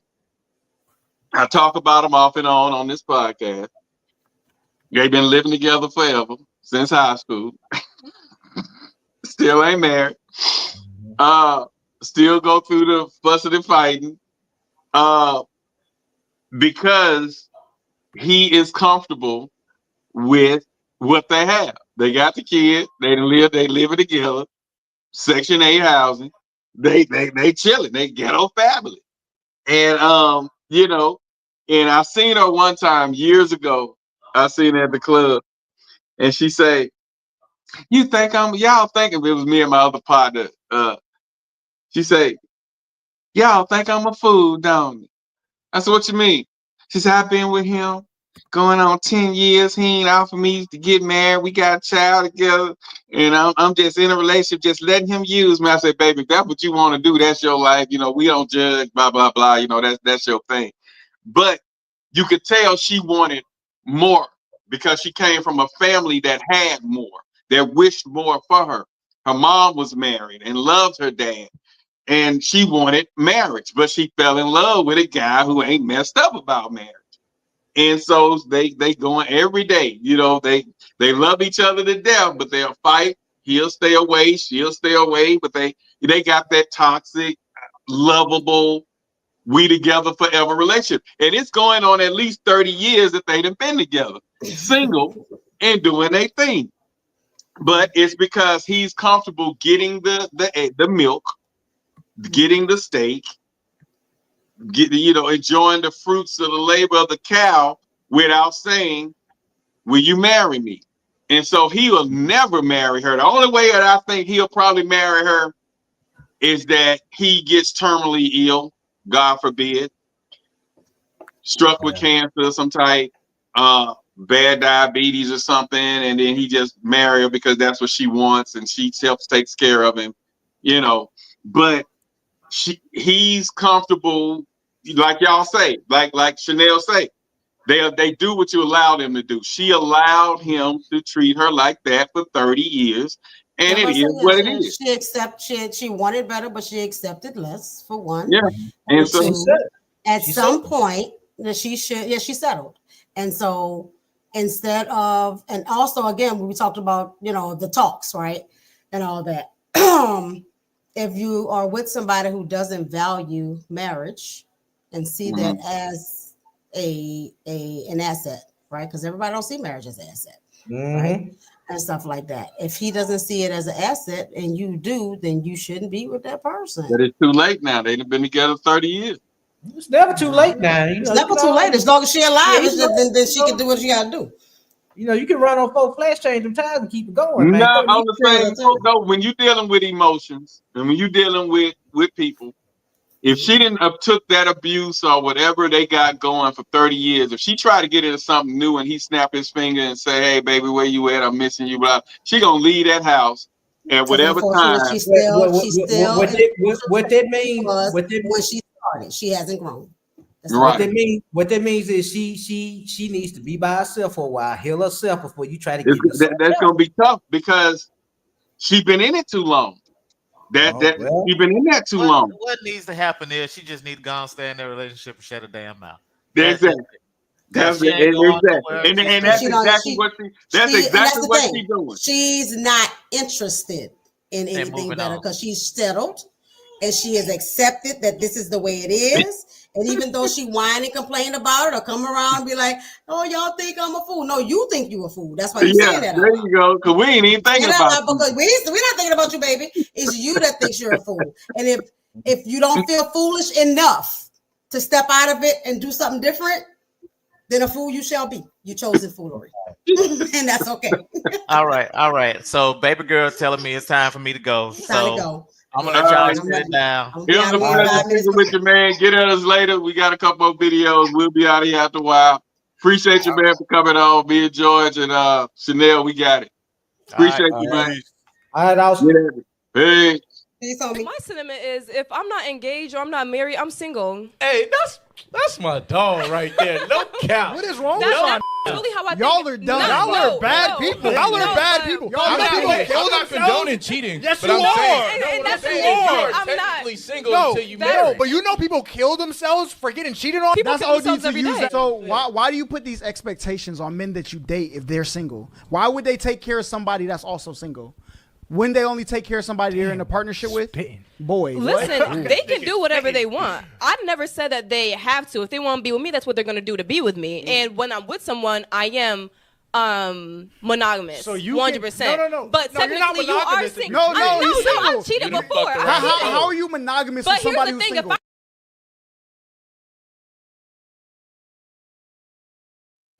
That damn Gen Z, that Gen Z a motherfucker. Gen Z is a motherfucker. And I don't like persons, but I can't stand Gen Z. Single and I can do what I want. And like she's confusing. Like she riding both sides of the fence. Like if you're single, then you can choose to do what you want to, I guess. That's like, Gen Z talk. Monogamous, but like, oof. But what kills me is these people that have that not mindset, but they expect the person they like to be monogamous to them. That's the thing. That's the thing. thing. If you have that mentality, you want that to be mentality single. applies to everything. If I'm single until I'm married, then you single until you're married too. So that's what we're doing. Now, like I say, I get it because I have been in a relationship where we just doing what we do. You know what I'm saying? And if she meets somebody, she'll say, hey, I met this guy and that's a he's doing this and he's talking about building a future with me. He's saying more than what you saying. You know, we just hook up, hang out, do what we do. But this guy's actually trying to move up. He want to do this for me, blah, blah. And if I knew I wasn't in that position to try to do that. You back the hell I up. saluted her.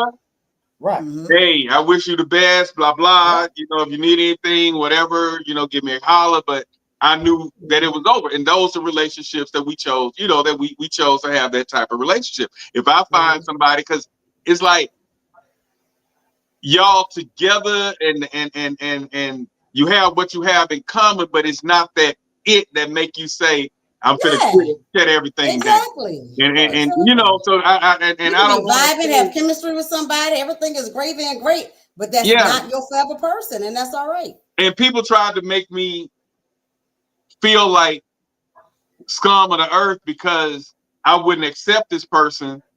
But you understand that if that person just not your it, but they cool, but you know it's not your it. You get what I'm saying? And so for a And the long thing time, with that I for had you that was you battle. wasn't selfish. You wasn't so selfish that when she met somebody who was going to be her it, and you knew she wasn't your it, right? You didn't try to hold her back from that, and that's the difference too. Because niggas will be out here like, you know, well, I don't really want her, but I don't want her to go get nobody else. And on the cool, that's the type of relationship it really was.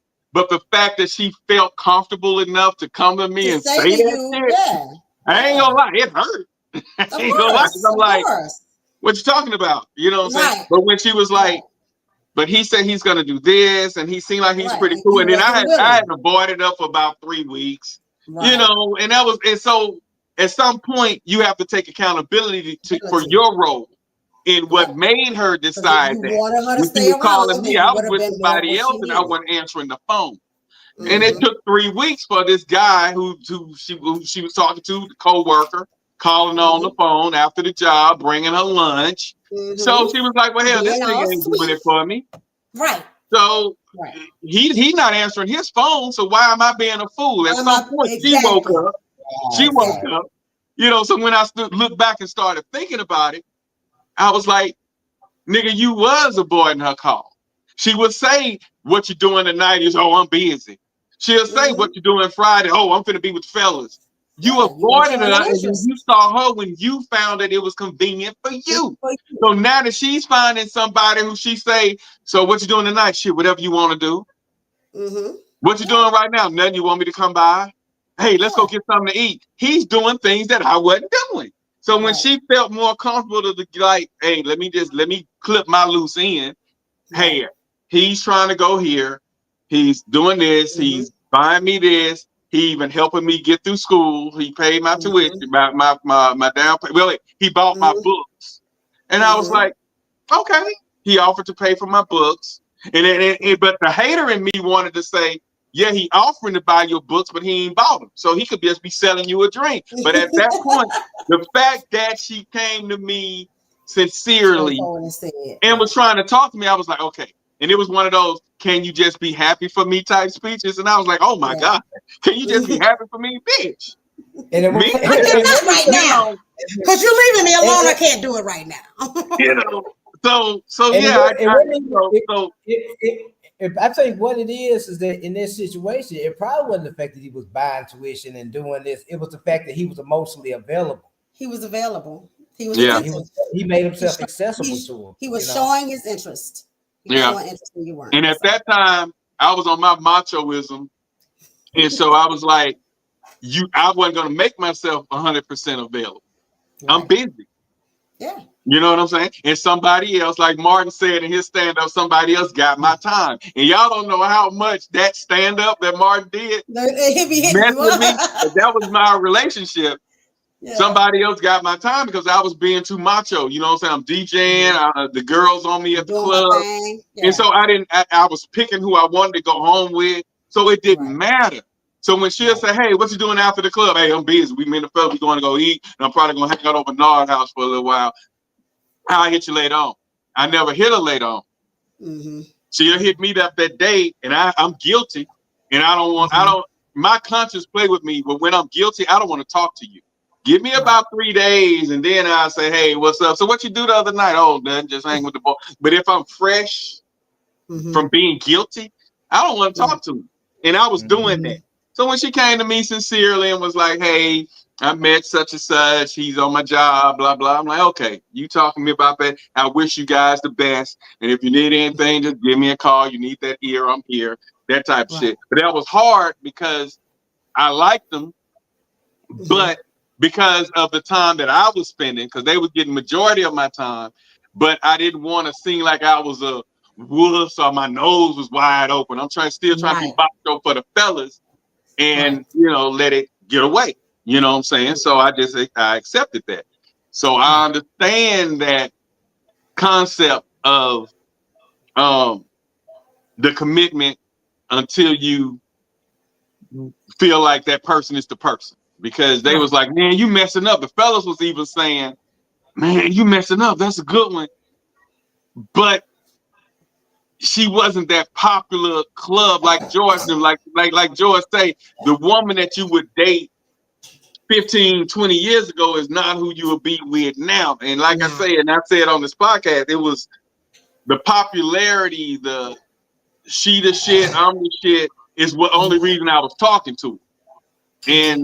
But her being the shit, she had other guys in her ear at the same time, like I had other women under my radar at the same time. And I didn't understand that when you're dealing with people that's on the same caliber or level as you, and if you want them, you have to put in that time. I didn't have time. I was treating her like a regular whatever that didn't have options. And that wasn't, the case. So when she came to me with that long ass speech and can I be happy for her type shit, I was like, yeah, I'm happy for you. You know what I'm saying? Do your thing. But I had to shake back, and that was a growing spot for me. And so just like and like y'all say, especially Chanel, when it's your person, we go through the relationships that we go through to build us to be the person that we are, to choose the people that we want to be with. Right. And had I not went through that situation, I wouldn't be who I am today to even be with who I'm with. Because even George, just like we seen your change on here, Chanel see my change on here. Because when we first met, I still had that arrogance in me, even with my wife. I was still an asshole when I met her. When she started beating me down a little bit and kind of putting me in my place, I started going out more with the wife. I started talking to her different because I had another woman, not no man who support anything I say because I'm DJ Black. This woman was saying, you wrong for that. I disagree with you on that. You need to work on that. You need to change that. Had it not been that, like she say, she comes on here, this is therapy for us. And she put me, she made me see things different. And we have a beautiful relationship. So had I not kind of met Chanel to kind of tone me down to make me see what I was doing wrong, because the fellas support me on anything I do. Yeah, I feel what you're saying, bro. She just was doing this, bro, but I get what you were saying too, bro. And I'm like, yeah, man, But Chanel was like, man, that's messed up, Black. That's fucked up. That's messed up. You proud of that? You talk to her like that, you proud of that? Yeah, because she did this and that and that. Hey, she could have just been trying to do this, Black. You didn't see it that way. No, I didn't. So I get what they saying. My sentiment is, if I'm not engaged or I'm not married, I'm single. When did boyfriend and girlfriend mean that you're single? You're only not single when you're in a marriage, right? When did we cross that threshold into that stupidity? This situation is revealing something that is very startling for you guys that are looking for marriage. Today's the woman, if you're not married, you're single. In the boyfriend and girlfriend stage, it doesn't mean a damn thing. In the boyfriend and girlfriend stage where you guys are supposed to be exclusive, right? She can go cheat and do whatever she wants to do, even though you take her out on dates, even though you guys hang out together. She can still go mess with and have sex with who she wants to have sex with on the side, right? Because you guys aren't married. But then once you guys get married, she's supposed to just snap into being a submissive housewife that cooks and cleans for you, that's loyal. It's the most stupidest shit ever. Women have this mindset now.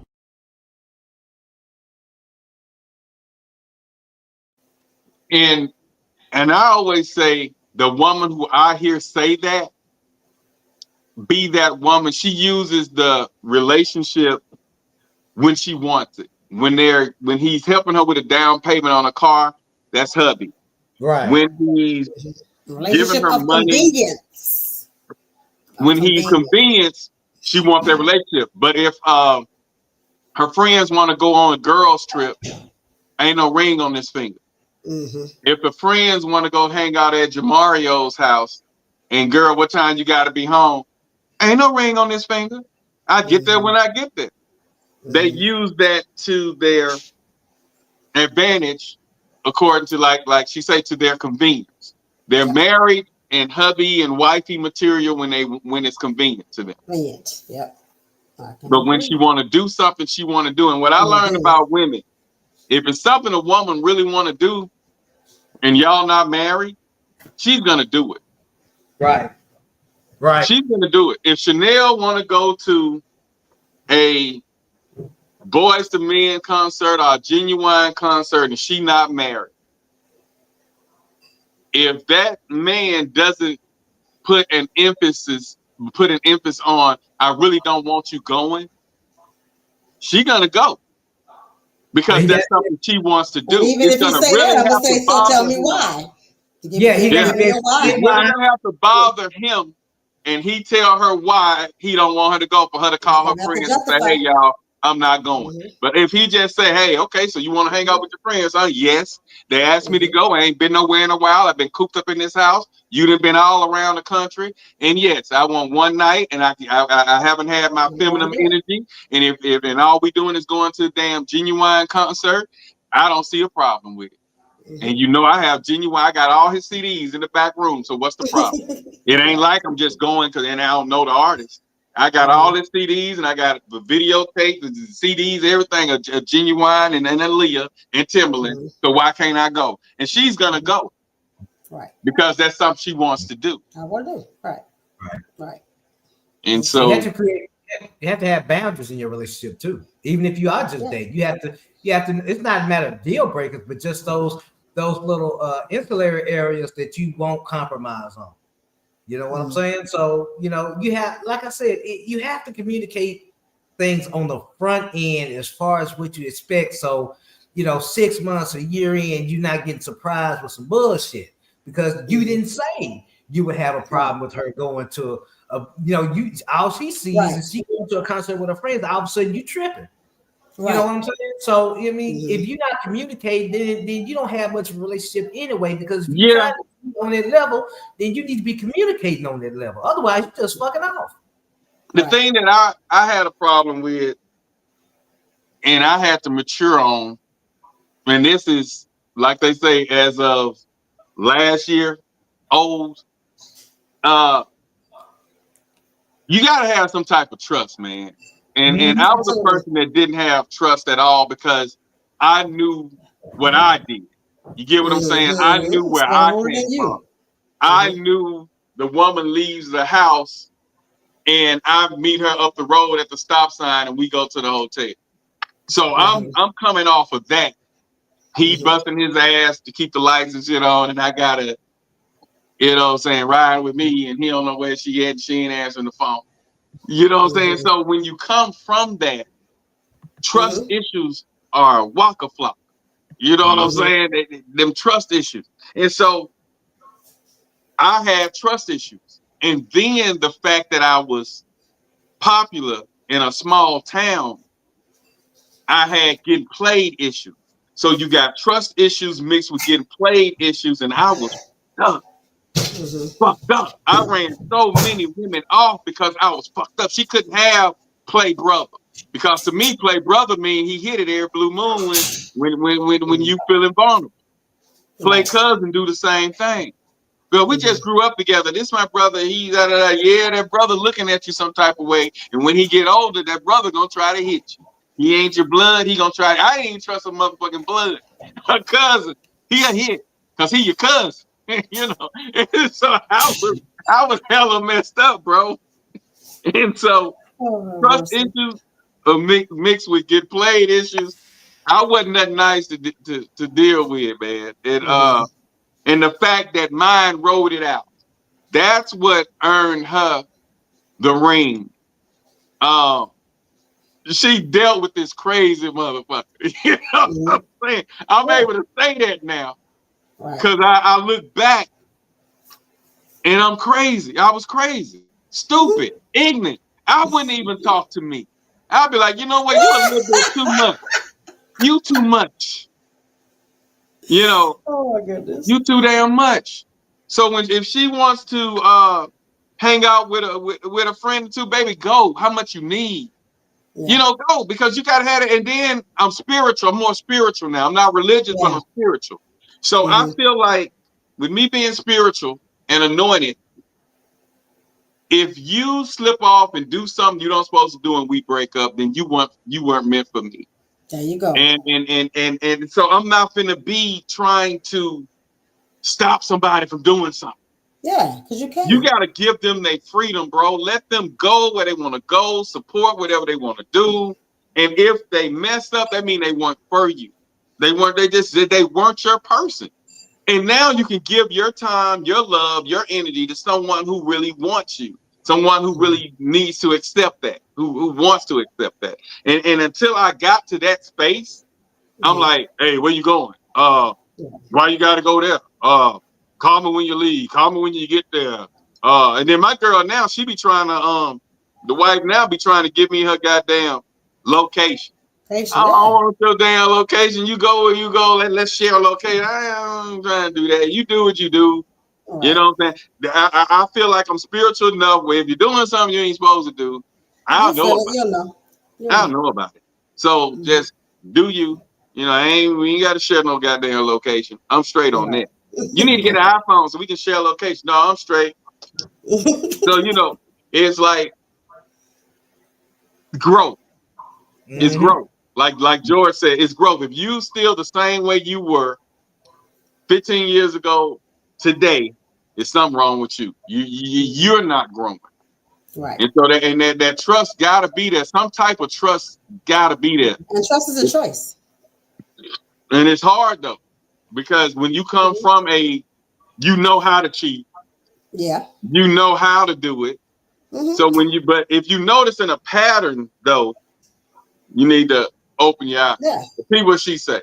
You're single until you're married. You live with your boyfriend, y'all have kids, still single. You call his mom, super single. You have joint account and he has stuff in your name, stupid and single. Don't be foolish and stop calling a man hubby who hasn't made you his wife. Stop lying to yourself and accept the fact that your bond with him is not as deep as you thought it was because he won't marry you. Stop lying to yourself saying you don't want to get married and it's just a piece of paper, but yet and still you live with the man popping out kids, pretending to be a wife. Make it make sense. Just say that you've accepted your role as a placeholder, better known as a long-term girlfriend. You have the potential to be a wife, just not his wife. He's going to string you along because you're convenient, but he won't ever commit to you because you're really not what he wants. Don't underestimate men. Men are very smart. He knows exactly what he's doing. That's why you're a long-term girlfriend. Be careful and don't be too comfortable because he'll leave you one day and marry a woman that he met for 6 months because she has standards, because she made him man up, because that's who he really wants.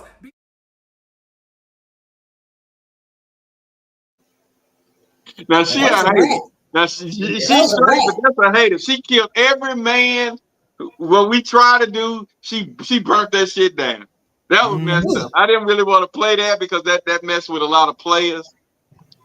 Here's the thing, and even with that though, because I still hold true to like my vision or belief system when it comes to marriage has changed over time and all that.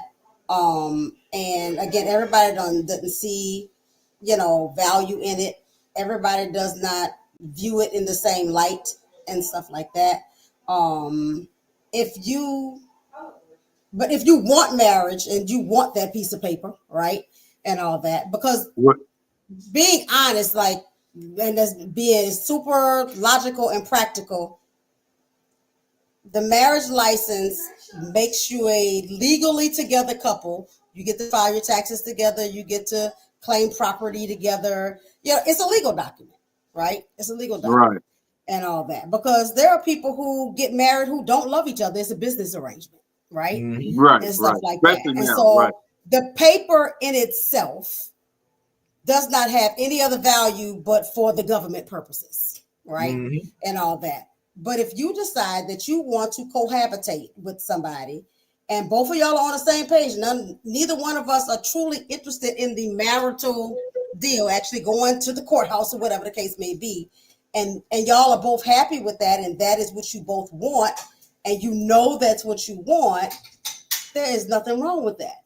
But if you want one thing and he don't want the same thing, then that makes you a fool, right? It makes you a fool if you in it for this extended period of time and you keep saying over and over again, you know, I want to be married. This is what I want. And when you gonna marry me and this and that or whatever and all that. That's what starts to make you foolish, because if he don't want it, he don't want it, and you got to be all right with that, right?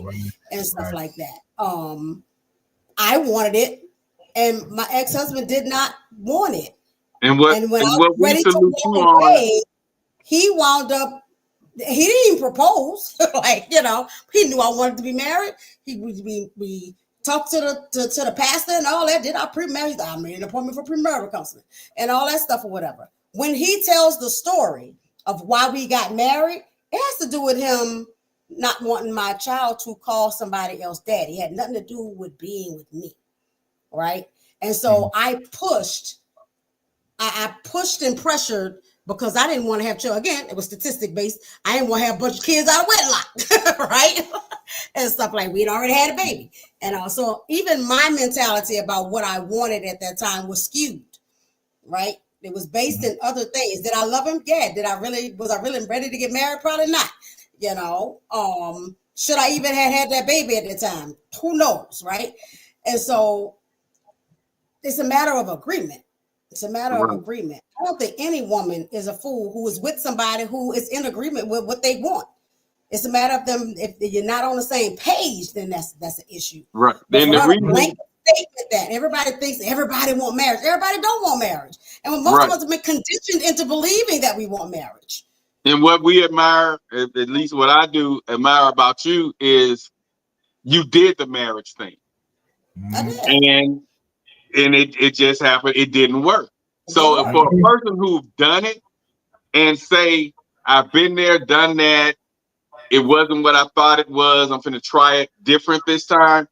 Right. I'll salute any movement that you do, because you tried it. You did it. But for the ones coming up, well, just like you said, you teased me before about from the time I got on this show, and I was like, fuck marriage and all that, and now I'm like, I might marry you.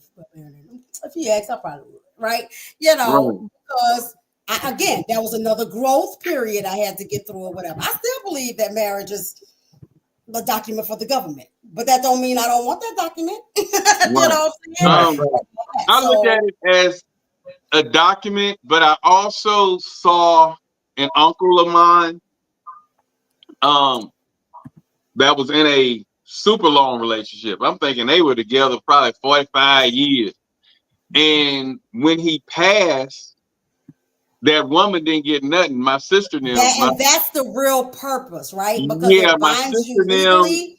And so they got you have everything. Nothing. Yeah, you have nothing. And he didn't leave nothing to that woman, and they treated her like crap after the funeral. And I was like, they didn't even talk to her anymore after the funeral. And I was like, damn, you know. And I was like maybe 14, 15 when I saw this. And that was you know, that was something. So when I got grown, and I'm like, okay, when you find somebody who you really like, because if something was to happen to me before the marriage, because my mom and them already had my plot, they had everything. And so when I talked to them like a year ago, and I was just asking questions because I knew they had all my stuff. And then I was like, okay, so I was like, I don't think I want a funeral where my body's laying up there and the worms eating me. I said, I think I want to be cremated now and put my ashes in necklaces and bracelets and give them to the kids where they always, you know, have something. She say, well, that's something you need to talk to your wife about because you married now. And I was like, whoa. Right. You know what I'm saying? Because remember before, like that, it absolves, like, because again, if you look at it even from a taking care of kids thing or whatever. When you start another family, that marriage certificate legally binds you to that person. So now your father and mother no longer have legal responsibility for your shit. Dude, I didn't know that You till got a last whole year. other family now. Y'all good. I ain't Yeah, gotta worry about I didn't know that till last year. She was like, well, you're going to have to talk to them because I knew she was paying on my burial and all that. When that woman said, that's something you're going to have to discuss with her now. We ain't got nothing to do with that. I was like, and so that's the only thing, you know, that paper. And then let that, and if we're going to do we don't want the government in our business. I'd rather that comes from the woman's standpoint because the women are the ones that mostly want the marriage. Now, if she say, well, we ain't got to put the government in there, then I'll be, comfortable with it. But if the woman that I'm dating, caring about and trying to be with, and she wants marriage and I want to be with her, I have no problem. But if she say, well, no, we ain't got to do this, we don't want the government. But be careful when a man says that, because men, we not quick, especially these days, to take on the 100% responsibility of being in a marriage. Right. We don't really want that. If you want it, you want it. And if you don't, you don't. There's no in between. Yeah. So if you got that man that's saying, man, why we got to do that? You want it. And he said, well, why we got to be the government in our business? Nah, that means he ain't feeling you the way he's feeling him. Right. Keep this one out. If somebody ever utters the phrase, I'm single until I'm married, red flag, run the other way. Yeah, I'm about to drop out. I'm about to drop out for the night, y'all. But that mindset is been a pleasure. It's very flawed in a sense. Now, yes, on paper, yes, you are single till you get married, but that's not what they mean when they say that. When people say they're single till they're married, they're pretty much saying they're not to be upheld by any marital standards until they actually get married. Now, the problem with that is in relationships, as you progress, there's gray areas and there's growing levels. So you might start off as friends or associates and then dating, and then exclusively dating. Then after that, it may come like actual relationship. Then you can get to like boyfriend, girlfriend stage, more serious level, then engagement, and then holy matrimony. So for somebody to say like they're single until they're married, that's kind of disingenuous to the actual steps or the work or the effort you put in to make that progress, because from single, there's been a lot of work and many steps before you get married. And if somebody gets all the way up until like the day before their wedding and they're still thinking that they're single still, then that's an issue. That's a problem. So if somebody says that, it means that they either don't respect you or the work you put in, or they can't be trusted. Either way, I wouldn't recommend pursuing a relationship with people who think that way.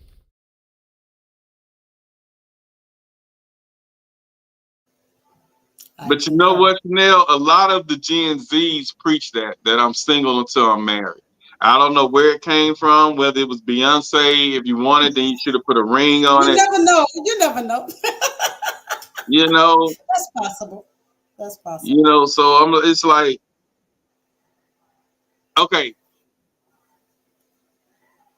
As I told you before, old men mess my thinking up at 19 and 20. They're the reason that I was so messed up in life, and I realized that, later on.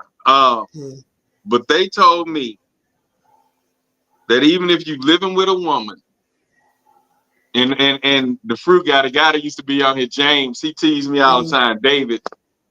The old man told me, he say, until you marry that woman, she a much right woman.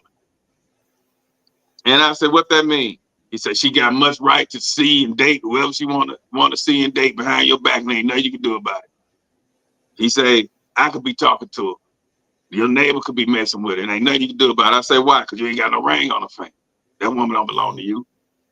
And I'm hearing this at 19 and 20 years old. And that much right woman, when he said that she got much right to talk to anybody she want to, that's kind of was the turning point of me. If it's somebody I really want to pursue and be with, he put in my head that you really need to pursue it. Because he was like, why waste her time? If you're not going to marry that woman, let her be with somebody who going to marry her. That's going to make her an honest woman. And I'm sitting there like, and these old men talking to me, these men was every bit of 60 back then. Yeah.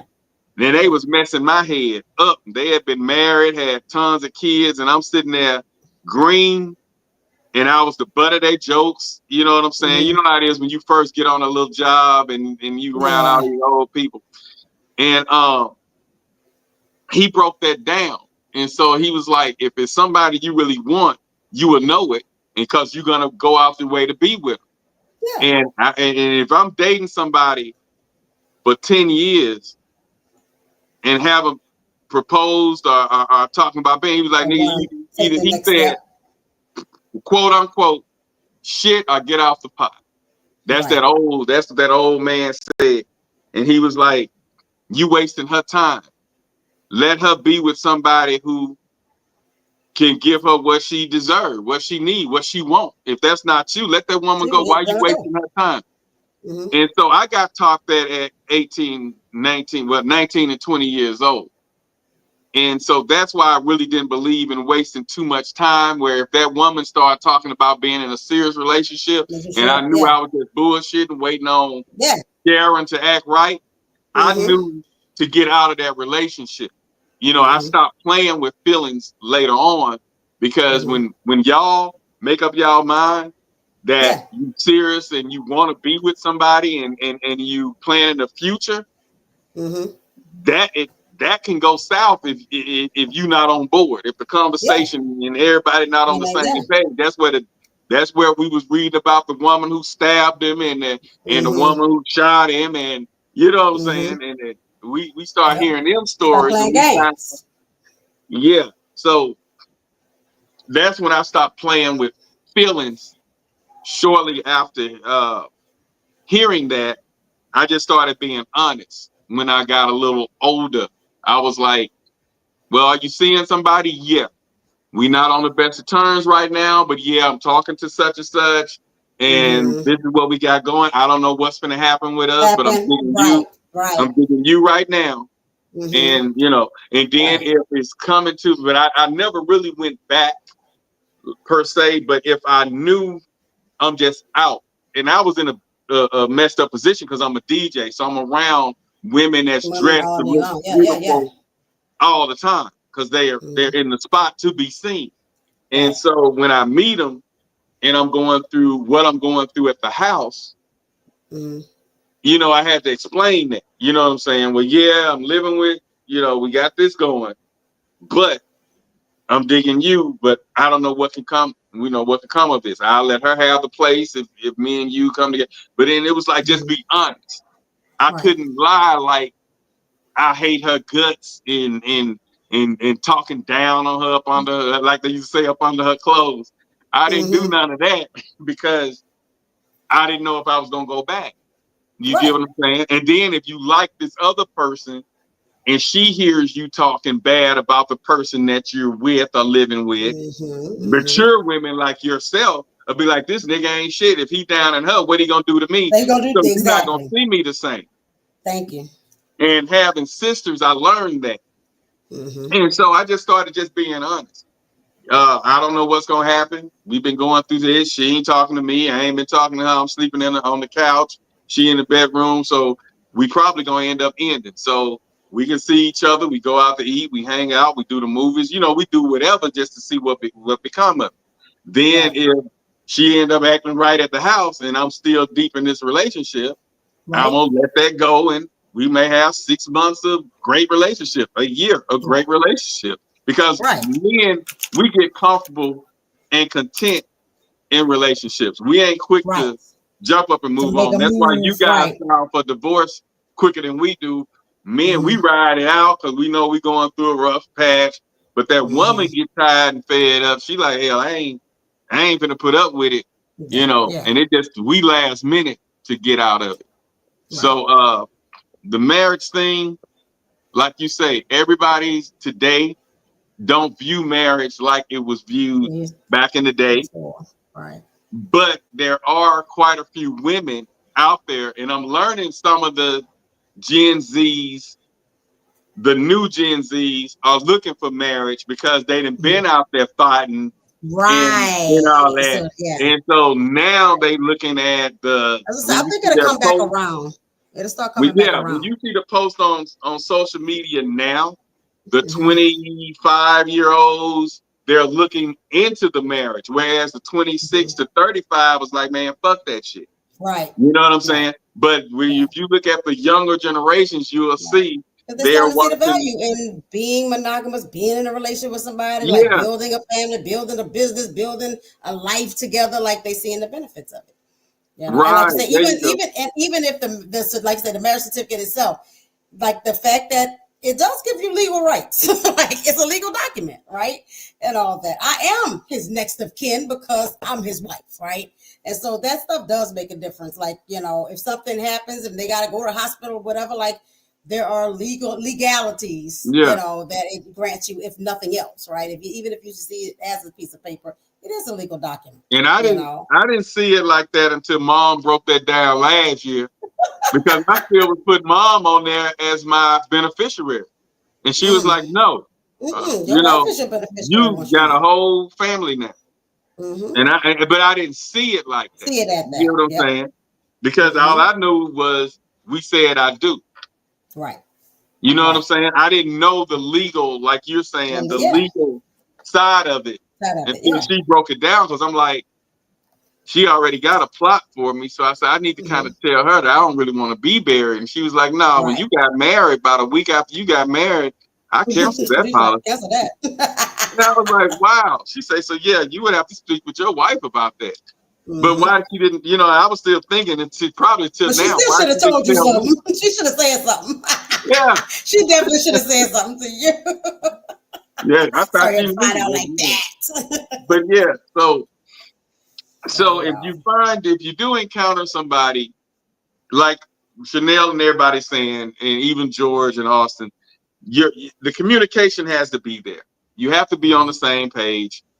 Communication comes in there. And if you're a person that wants the traditional or as close to traditional as you want marriage, your mate has to be on board with what you want. Because I was going to ride it out, because to me, spending 20 grand on a wedding and or 10 grand on a wedding, I'd rather buy a vehicle and pay for it. Pay $25,000 for a nice vehicle, $30,000 for a nice vehicle. Buy some land that's gonna make us some money. You know, I'm more of a. I want money coming in. But understand that too. That people need to understand the difference between I want to get married and I want to be married too, because we also get caught up, like you said, in the wedding and I want the wedding. Do you want the marriage though? Because the wedding is just a celebration of the union, right? It's a public display. And I was so disappointed with the public display that I really didn't care for the marriage. You know what I'm saying? Because I've seen so many spending 50 grand, 30 grand. That's a lot of money to spend. I just told my daughter that I was like, that's the best decision I made, was to get a dress on clearance, and it was $300, and I didn't even pay $300. I paid half of that to put it on layaway and all that, and my coworker at the time gifted me the rest of it. Best decision I ever made. You know, because I didn't come out of all that money and all that. Like even now, I wouldn't be interested in big wedding stuff. I would be interested in the marriage. Like I don't care if we go to Just a Piece. You want to go to Vegas? Let's make a small intimate something. But like all that big hoopla, I would never buy that's a lot of money spent on a dress that you ain't gonna wear again. I had so many friends that spent that 30 grand and that 40 grand, and then they end up getting divorced less than 5 years later. And I'm like, and look, my cousin, he spent 35 grand. He paid me $1,500 to DJ a 4-hour wedding. He was balling. And they wasn't married a good year, and he came home early from work, sick.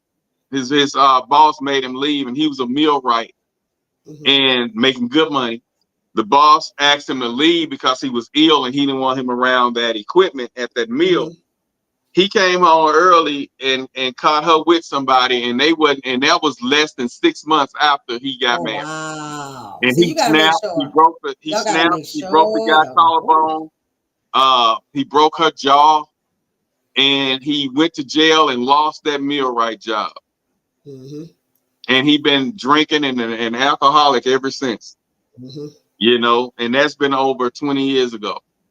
And so I've seen you spend that much money and it didn't go right. And then I'm cheap. I ain't trying to spend all that money and then we don't We work. could go on a vacation with that money, baby. I ain't trying to spend all that money. We spent a nice amount, but we didn't go 20, 40, 30, and all that thousand, because it was more things. I was like, baby, we still gotta live after we say I do. Thank you. You know what I'm saying? I understand you want the sparklers here and the jet to do this and that, but on the same note, we gotta eat. We got these kids, and they gonna want to go on vacation. You gonna want to go on a honeymoon. So why are we spending $40,000 on a wedding? So I said we need to find a way to cut this down, and I don't think we need to be paying a decorator $10,000. I just don't think that when I feel like I could just buy the decorations and me and you'll put them up. You know what I'm saying? I'm that type of person. So she eventually came around and we made it hit. But once you hear what actually happened, so we ended up doing a destination and we went to Biloxi and tried to do it on the beach. And it stormed that day. But that's the pastor say that storm make that knot tighter. And so we didn't, and we've been stuck together ever since. They say when it's storm, that's a good thing when it's a wedding. If it's storm, you got a good relationship because that's making sure that you guys are gonna weather the storm, and that's gonna make that knot that y'all tying super tight because it's hard to take a loose a wet knot. I said, That's right. That's the truth. I like that. I like that. But yeah, but like the guy said, if you find somebody that's saying they single until they married, that's not your person. That's one of the most ignorant statements kind of ever made. But I do understand that woman that says she's tired of doing wifely duty to a man that don't appreciate it. And to that woman, I say, be careful of who you giving all the stuff to. Yeah. So don't give up, but just be careful. Be careful. Be careful. Be more mindful. Look at yourself. What am I? Why am I giving up so much of me for somebody that's not giving back, or want the same things that I want? Should be doing it. Yeah. So don't give up on it. So she shouldn't just quit. Yeah, don't quit. Don't quit. As long as you're alive, you can still keep trucking along, and you don't know what's gonna happen. But keep your mind open and your heart open, and then you will likely, if you keep working on what you need to work on for yourself and continue to heal yourself and get back to who you really are and all that, you will naturally attract who is yours. It's going vibration just gonna match, and it'll be easy because it doesn't have to be hard. You think it's so hard because they're trying to go after what they feel like they want. I think it's hard because if you don't know yourself. If you don't know yourself, people hear that and say they know themselves. Choose better for yourself, but you don't know yourself. And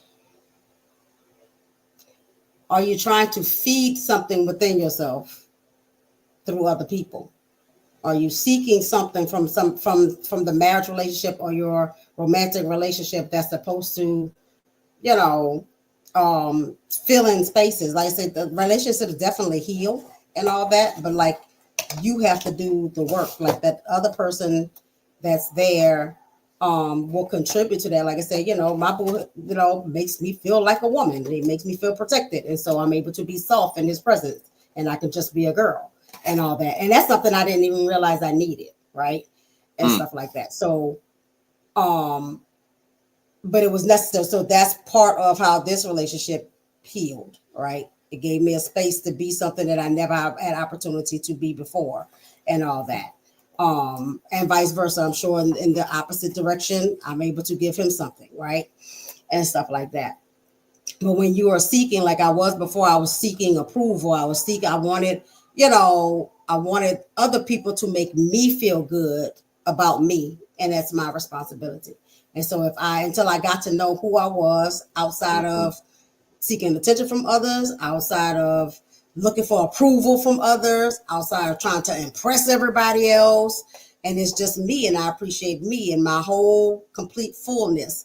And I'm worthy of the best. And I work hard to get what I got to get. And I'm smart and I'm beautiful. But if I don't know those things already, when somebody tells me I'm beautiful, I know it already, but it still feels good to hear it. So I don't stop saying it, right? I already know. How did you get to that point, though? How did you get there? Because I know a lot of females that don't feel beautiful, that seeks approval from certain people to make them feel validated. How did you separate yourself from needing that to saying, how did you build yourself up? Was it gym? Was it eating? Was it It's not on the hair outside. done? And not on outside, because I don't care if you're 700 pounds, you still have to love yourself, period. It's loving the person that I am, not what I look like. But that is hard if you wasn't taught that growing up. See, I was taught, right. And my usually it takes you to be instilled hurt. in me to be that I was gonna be the shit right at 5 and 6 years old. And they was like, people gonna talk about you, whatever, but long as you know you this and you know you're that, and so I grew up from 5 and 6 years old, knowing no matter what nobody, you black, you ugly, that's what you say, but I know I'm this and I know I'm that, and so that was my attitude. But when you're let's just say, like you went through, your parent beats you down. How do you recover from that, though? Because I know somebody that's going through that, and I don't know what to tell them. Because I can tell them they're beautiful all day, it don't matter. But they don't believe it. They don't believe it. They don't believe it. They don't believe it. And that's how you find yourself being a victim of other people, because you're looking for external validation. So anybody that tell that to you, you fall victim to that shit. And people who want to manipulate will manipulate. And people who want to, I tell my people in therapy, like, you got victim on your forehead. You got foolery on your forehead, and they can smell it on you, right? And all that. So people who want to victimize, they can identify those victims based upon your self-worth, self-esteem, how you carry yourself, what things you talk about, all those things, right? And so that's how you end up being a victim of somebody else and all that. It's learning through choosing wrong. Like I chose wrong several times based upon those insecurities, and I had to learn from each of those things, right? I didn't learn them immediately. I didn't know what I was doing in the beginning, right? And all that. But when I learned to start taking each of those what look like failures, right, and continue to build myself up on that. But it also took good environments. It took being around the right women. And, I always said there was a mother figure in every area of my life where my mother wasn't able to do that for me. But I had aunties at work and people at school, and there was always a mother figure around, right? Because the universe is going to give you what you need. All right, you just got to be able to utilize it and take care of it. So where my mother was not able to lift me up, his, Auntie Karen at work, Auntie Carol at work is like, girl, you're beautiful. Girl, you gonna do what you got to do. So she's pouring into me. Somebody at school is pouring into me. And so I'm receiving those things and allowing that to build me, because there's going to be people around you to build you. But you got to be able to receive it, right? And stuff like that. But a lot of it is like utilizing, therapeutic processes, and use it like we talk about all the time. Look at a podcast, listen to, watch a video, like do something active to pour into yourself, right? And for a lot of people coming to therapy when they just had it, they just like, I'm sick of this shit. I'm miserable. I don't know why. I'm with this man or I'm with this woman and it ain't working out. I don't know why. And then I can help you navigate that, right? and stuff like that. Just like my therapist had to help me navigate those things over the years, right? And so I was able to look at myself in the mirror and be like, no, I'm beautiful no matter what size I am, right? Because I am just inherently beautiful, period. It ain't about what my body looks like, whether it's traditional, what the society says it should look like, which changes over time, as we know, right? And stuff like that. And so it's about like seeing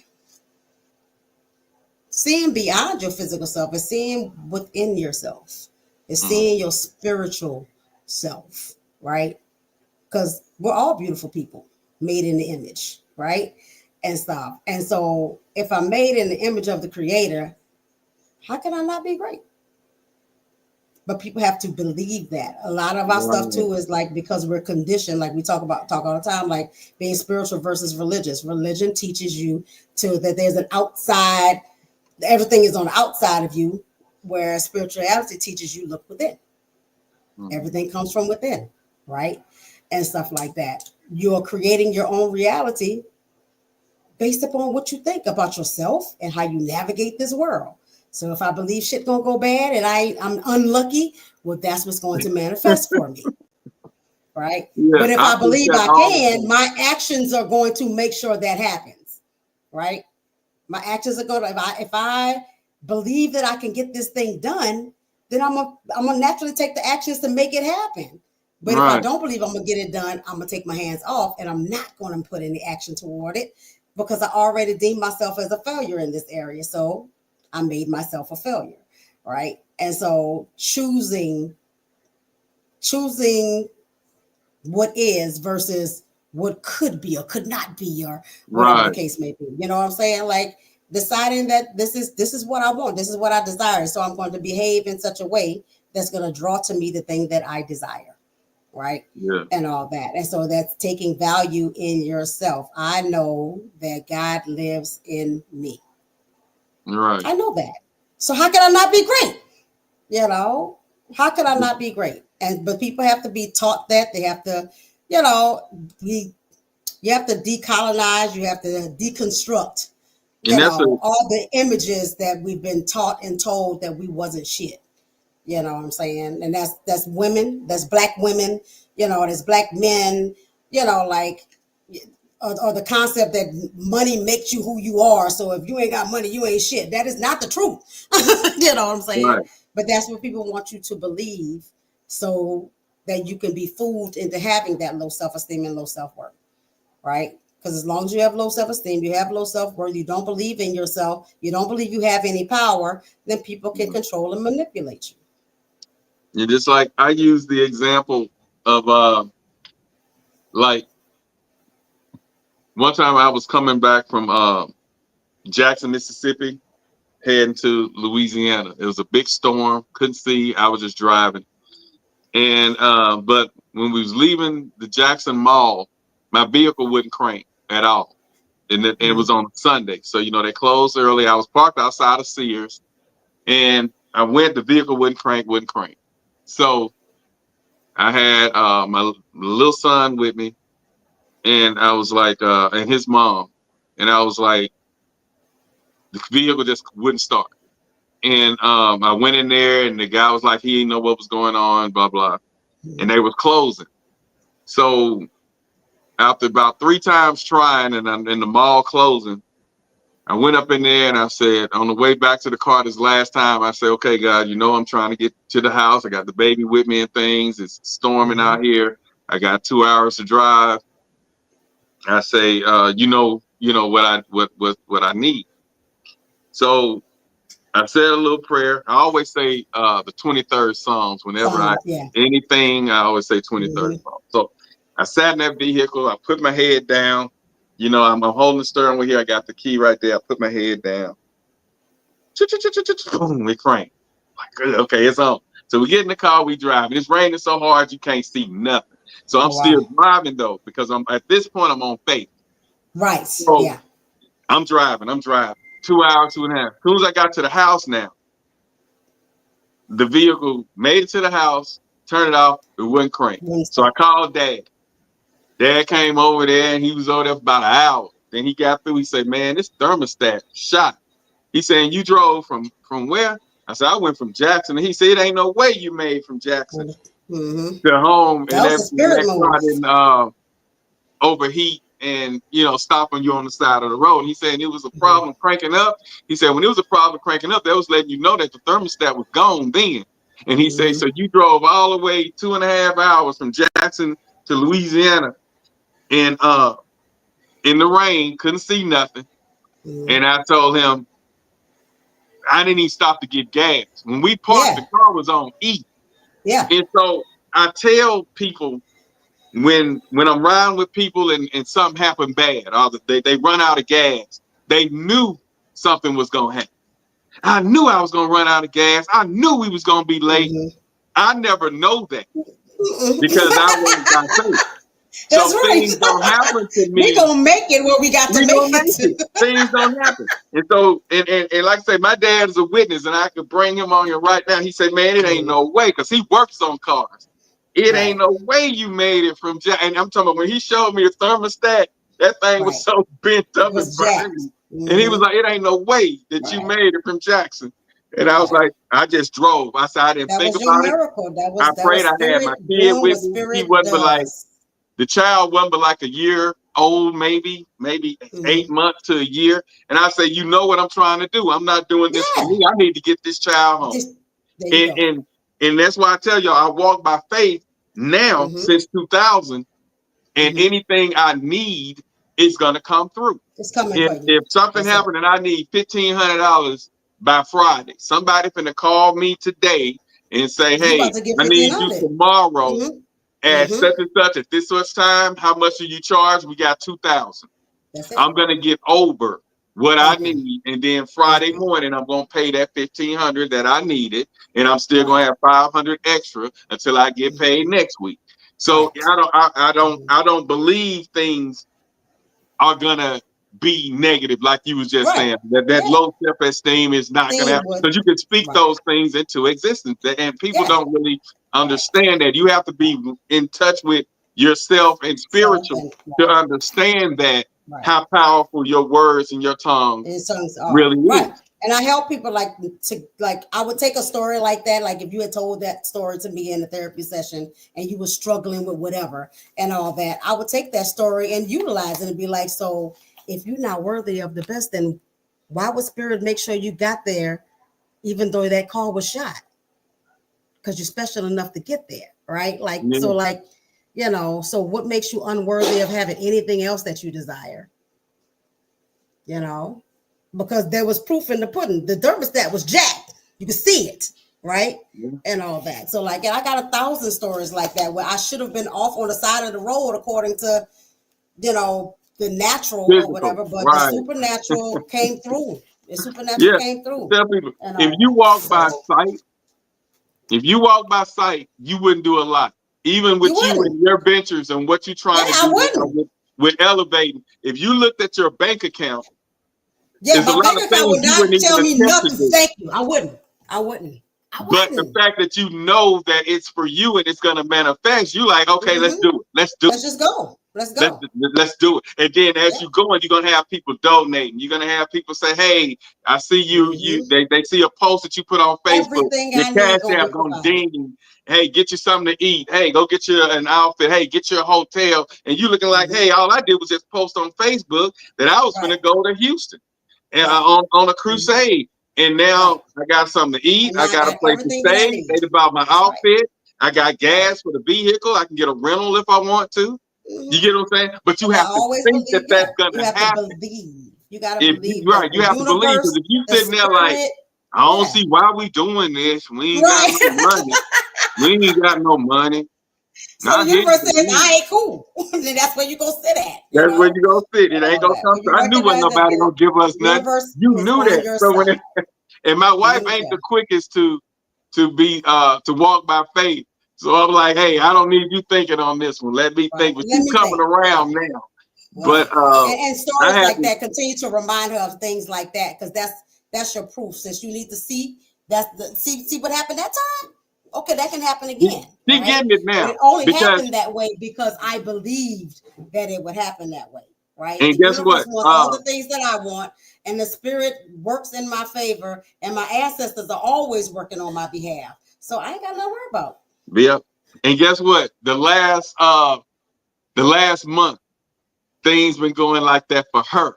You get what I'm saying? Because she's been manifesting. She's been meditating. She's getting away from the negative friends that didn't mean nothing. And when I walk in the room, like when I get off of here around 12, like now, she'll be in there listening to some stuff, and I just leave her alone. I go downstairs. Let her get her vibrations in and her frequencies. But at first, I used to go in there because my spiritual is different. I just believe. Yeah. But everybody don't believe Everybody's like different. that. So Everybody's if she different. believes in, she needs to sit there in a certain That's position. That's it. You got it. Do You all got that. it. Yeah. And I'm like, at first, I because was all like, those things are just tools. Those are tools. You don't have to use the tools. You're able to believe it within yourself without the tools. For other people, they might need this or that or whatever to gather that thing up. Whatever when works. we first started, and I get off, I'm ready to lay down, you know, or whatever. And she listening, and I'm looking at her like, anyway, how long are you gonna be listening to that? That ain't doing nothing. You got da. But it is being on here, listening here, I started just letting her do her, because we had that segment where I couldn't just make her do what I wanted her to do. Be her own person, and you was like, let her do her, and she'll come around. Don't be forcing, And that's been 2 years ago, and so we're perfect now because I'm learning to respect her space. Right. What she do, I'm good. When I see she's sitting there in the middle of the bed looking like she about to float in the air, I go downstairs, I fix me something to snack on, and I stay down there. Then when she finished, she'll say, where you at? And then I come up. You know what I'm saying? But at first, I used to go in there like, okay, when you gonna turn that off? Can you turn that down some? Could you put some headphones on? I'm trying to sleep here. I was very inconsiderate. But I came around and like I tell many people, and you hear me say this 24/7, this is therapy to me. It made this podcast, I think the creator put this in me to even attempt to do this to make me better so I wouldn't lose what I have. I'm a better father now. I'm a better husband. I'm a better communicator. And had I not started this and then met people like you, seeing my flaws with you, getting on how I treated the James and different people that used to be on here, it made me better. And so that's why when I see you on here and I go on a long you know what? rant, All our relationships are supposed to make us better. Like I told you and the guys earlier, like y'all are my brothers. So like that is healing for me too. Right. I have men in my life that care about me. And and anything that you need us to do, we are I know here y'all for got it. my back. We got it. Real nigga shit. And this just ain't no, let me just say this. You know how people tell you when a loved one dies, something, you need me, just call. Then when you call, they ain't there. We literally there. And if we can't be there, we're going to find a way to make something happen for you to get what you need. Yeah. But on that speaking note, of which, I'm starting the opening for the podcast is going to be on February the 15th. I ain't decided on the time yet because I'm waiting on my other co-host stuff and all that kind of stuff. But that's going to be the live one and all that. But I'm going to do some recordings and all that kind of stuff too. I'm going to mix it up a little bit. Yeah, I need to, and I'm going to do some recordings too for when I can't be here. So I won't have to keep showing an hour old one. But I'm going to, I was thinking about that too. And then I supposed to be being more active on TikTok. See the solo relationship stuff. Huh? The new TikTok? Yeah, the new. but until Trump got in there, I was like, I don't trust TikTok. But the one-on-ones that I want to say when I really want to say what I want to say. I'm gonna start saying that with my TikTok shorts. And then get on here because I can actually sit down and talk about situations that people come to me with. I can actually sit there and say, because it's a lot of people that come with me with a lot that I can't discuss here because they know I'm talking about them. Right. So I'm gonna take those and take it over there to TikTok, do my shorts on that topic. Yeah. because it's quite a few. And then I'm gonna do my little 30 seconds and say what I need to say.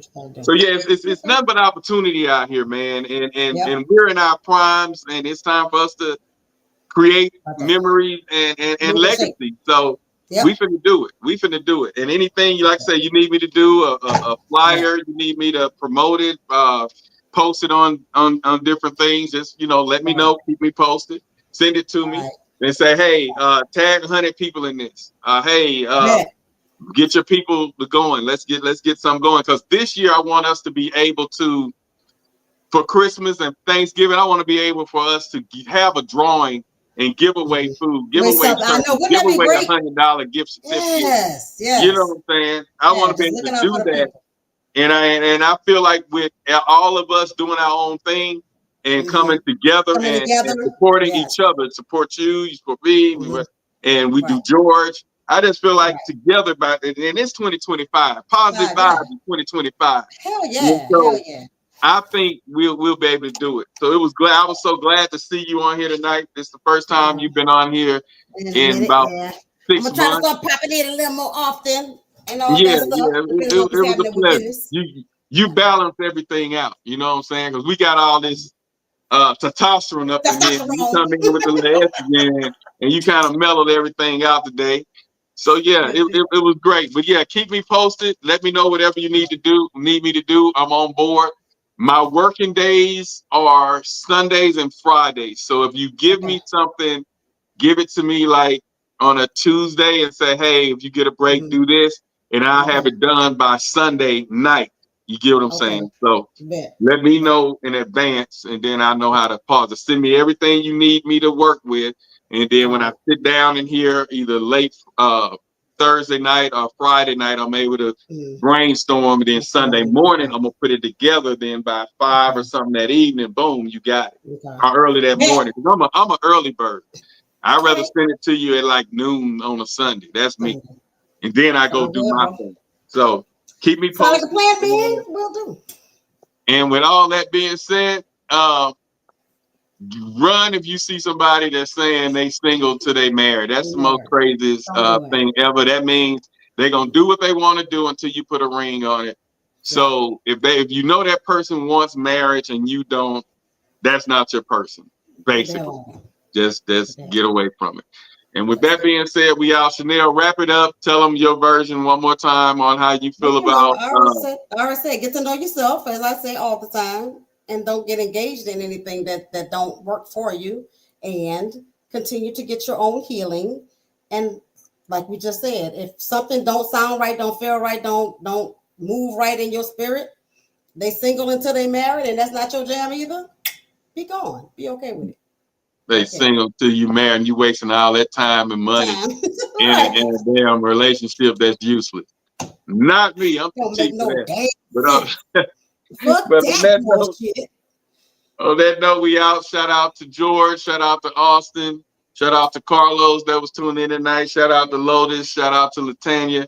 And with that being said, we out. To next week, Speak on It Podcast 2K25. We out. Peace. What you think, man? I've been in the polyamory lifestyle. I can't even say lifestyle because it's not a lifestyle. It's a way of loving, not a way of living. I've been polyamorous for about 10 years now. And the mindset for me is mentally, I think I've been polyamorous longer than actually practicing it, because I've always felt that this monogamy just doesn't fit for me.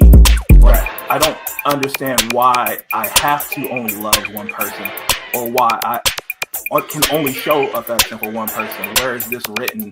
Why do I have to go along with what the societal standard supposedly is? Right. And then the problem comes when you love somebody too much.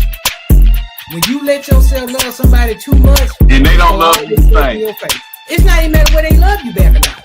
They can love you back, but it's still unhealthy to love somebody that much. Which I understand that ideology of that. Well, I can't have. I might as well. I've been there. I know that. But at the same time, you have to realize, what your culpability is in a relationship going, however it went. you know, you start thinking about, well, damn, I did this, I did this, I did this, I did this. So, you know, you can love somebody too much. And then see, that complicates things for us men because we already have a hard time forming those emotional attachments. You already told, don't do that. The missing link to that goes back to a time before we were even talking. You know, why doesn't my father like me? Is that a protection for me? Right. Or is that the way he was raised? Or maybe somebody hugged him one day, a man hugged him. I'm not saying this is what happened, but I'm just saying we got no, but there are things that could have happened that absolutely that caused him to be the way he is. made him feel weird, needed. Right.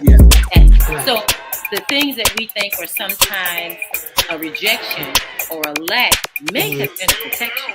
And most of the time they are like absolutely. But if we don't understand that, all we know is the rejection. You see, like what I understand with my father, men were going to jail, killing each other, and then now we got bisexual, then we got gays, now we got transgender. So with all of that going on, the purpose of that was removing the black man, the black male from the household. Okay?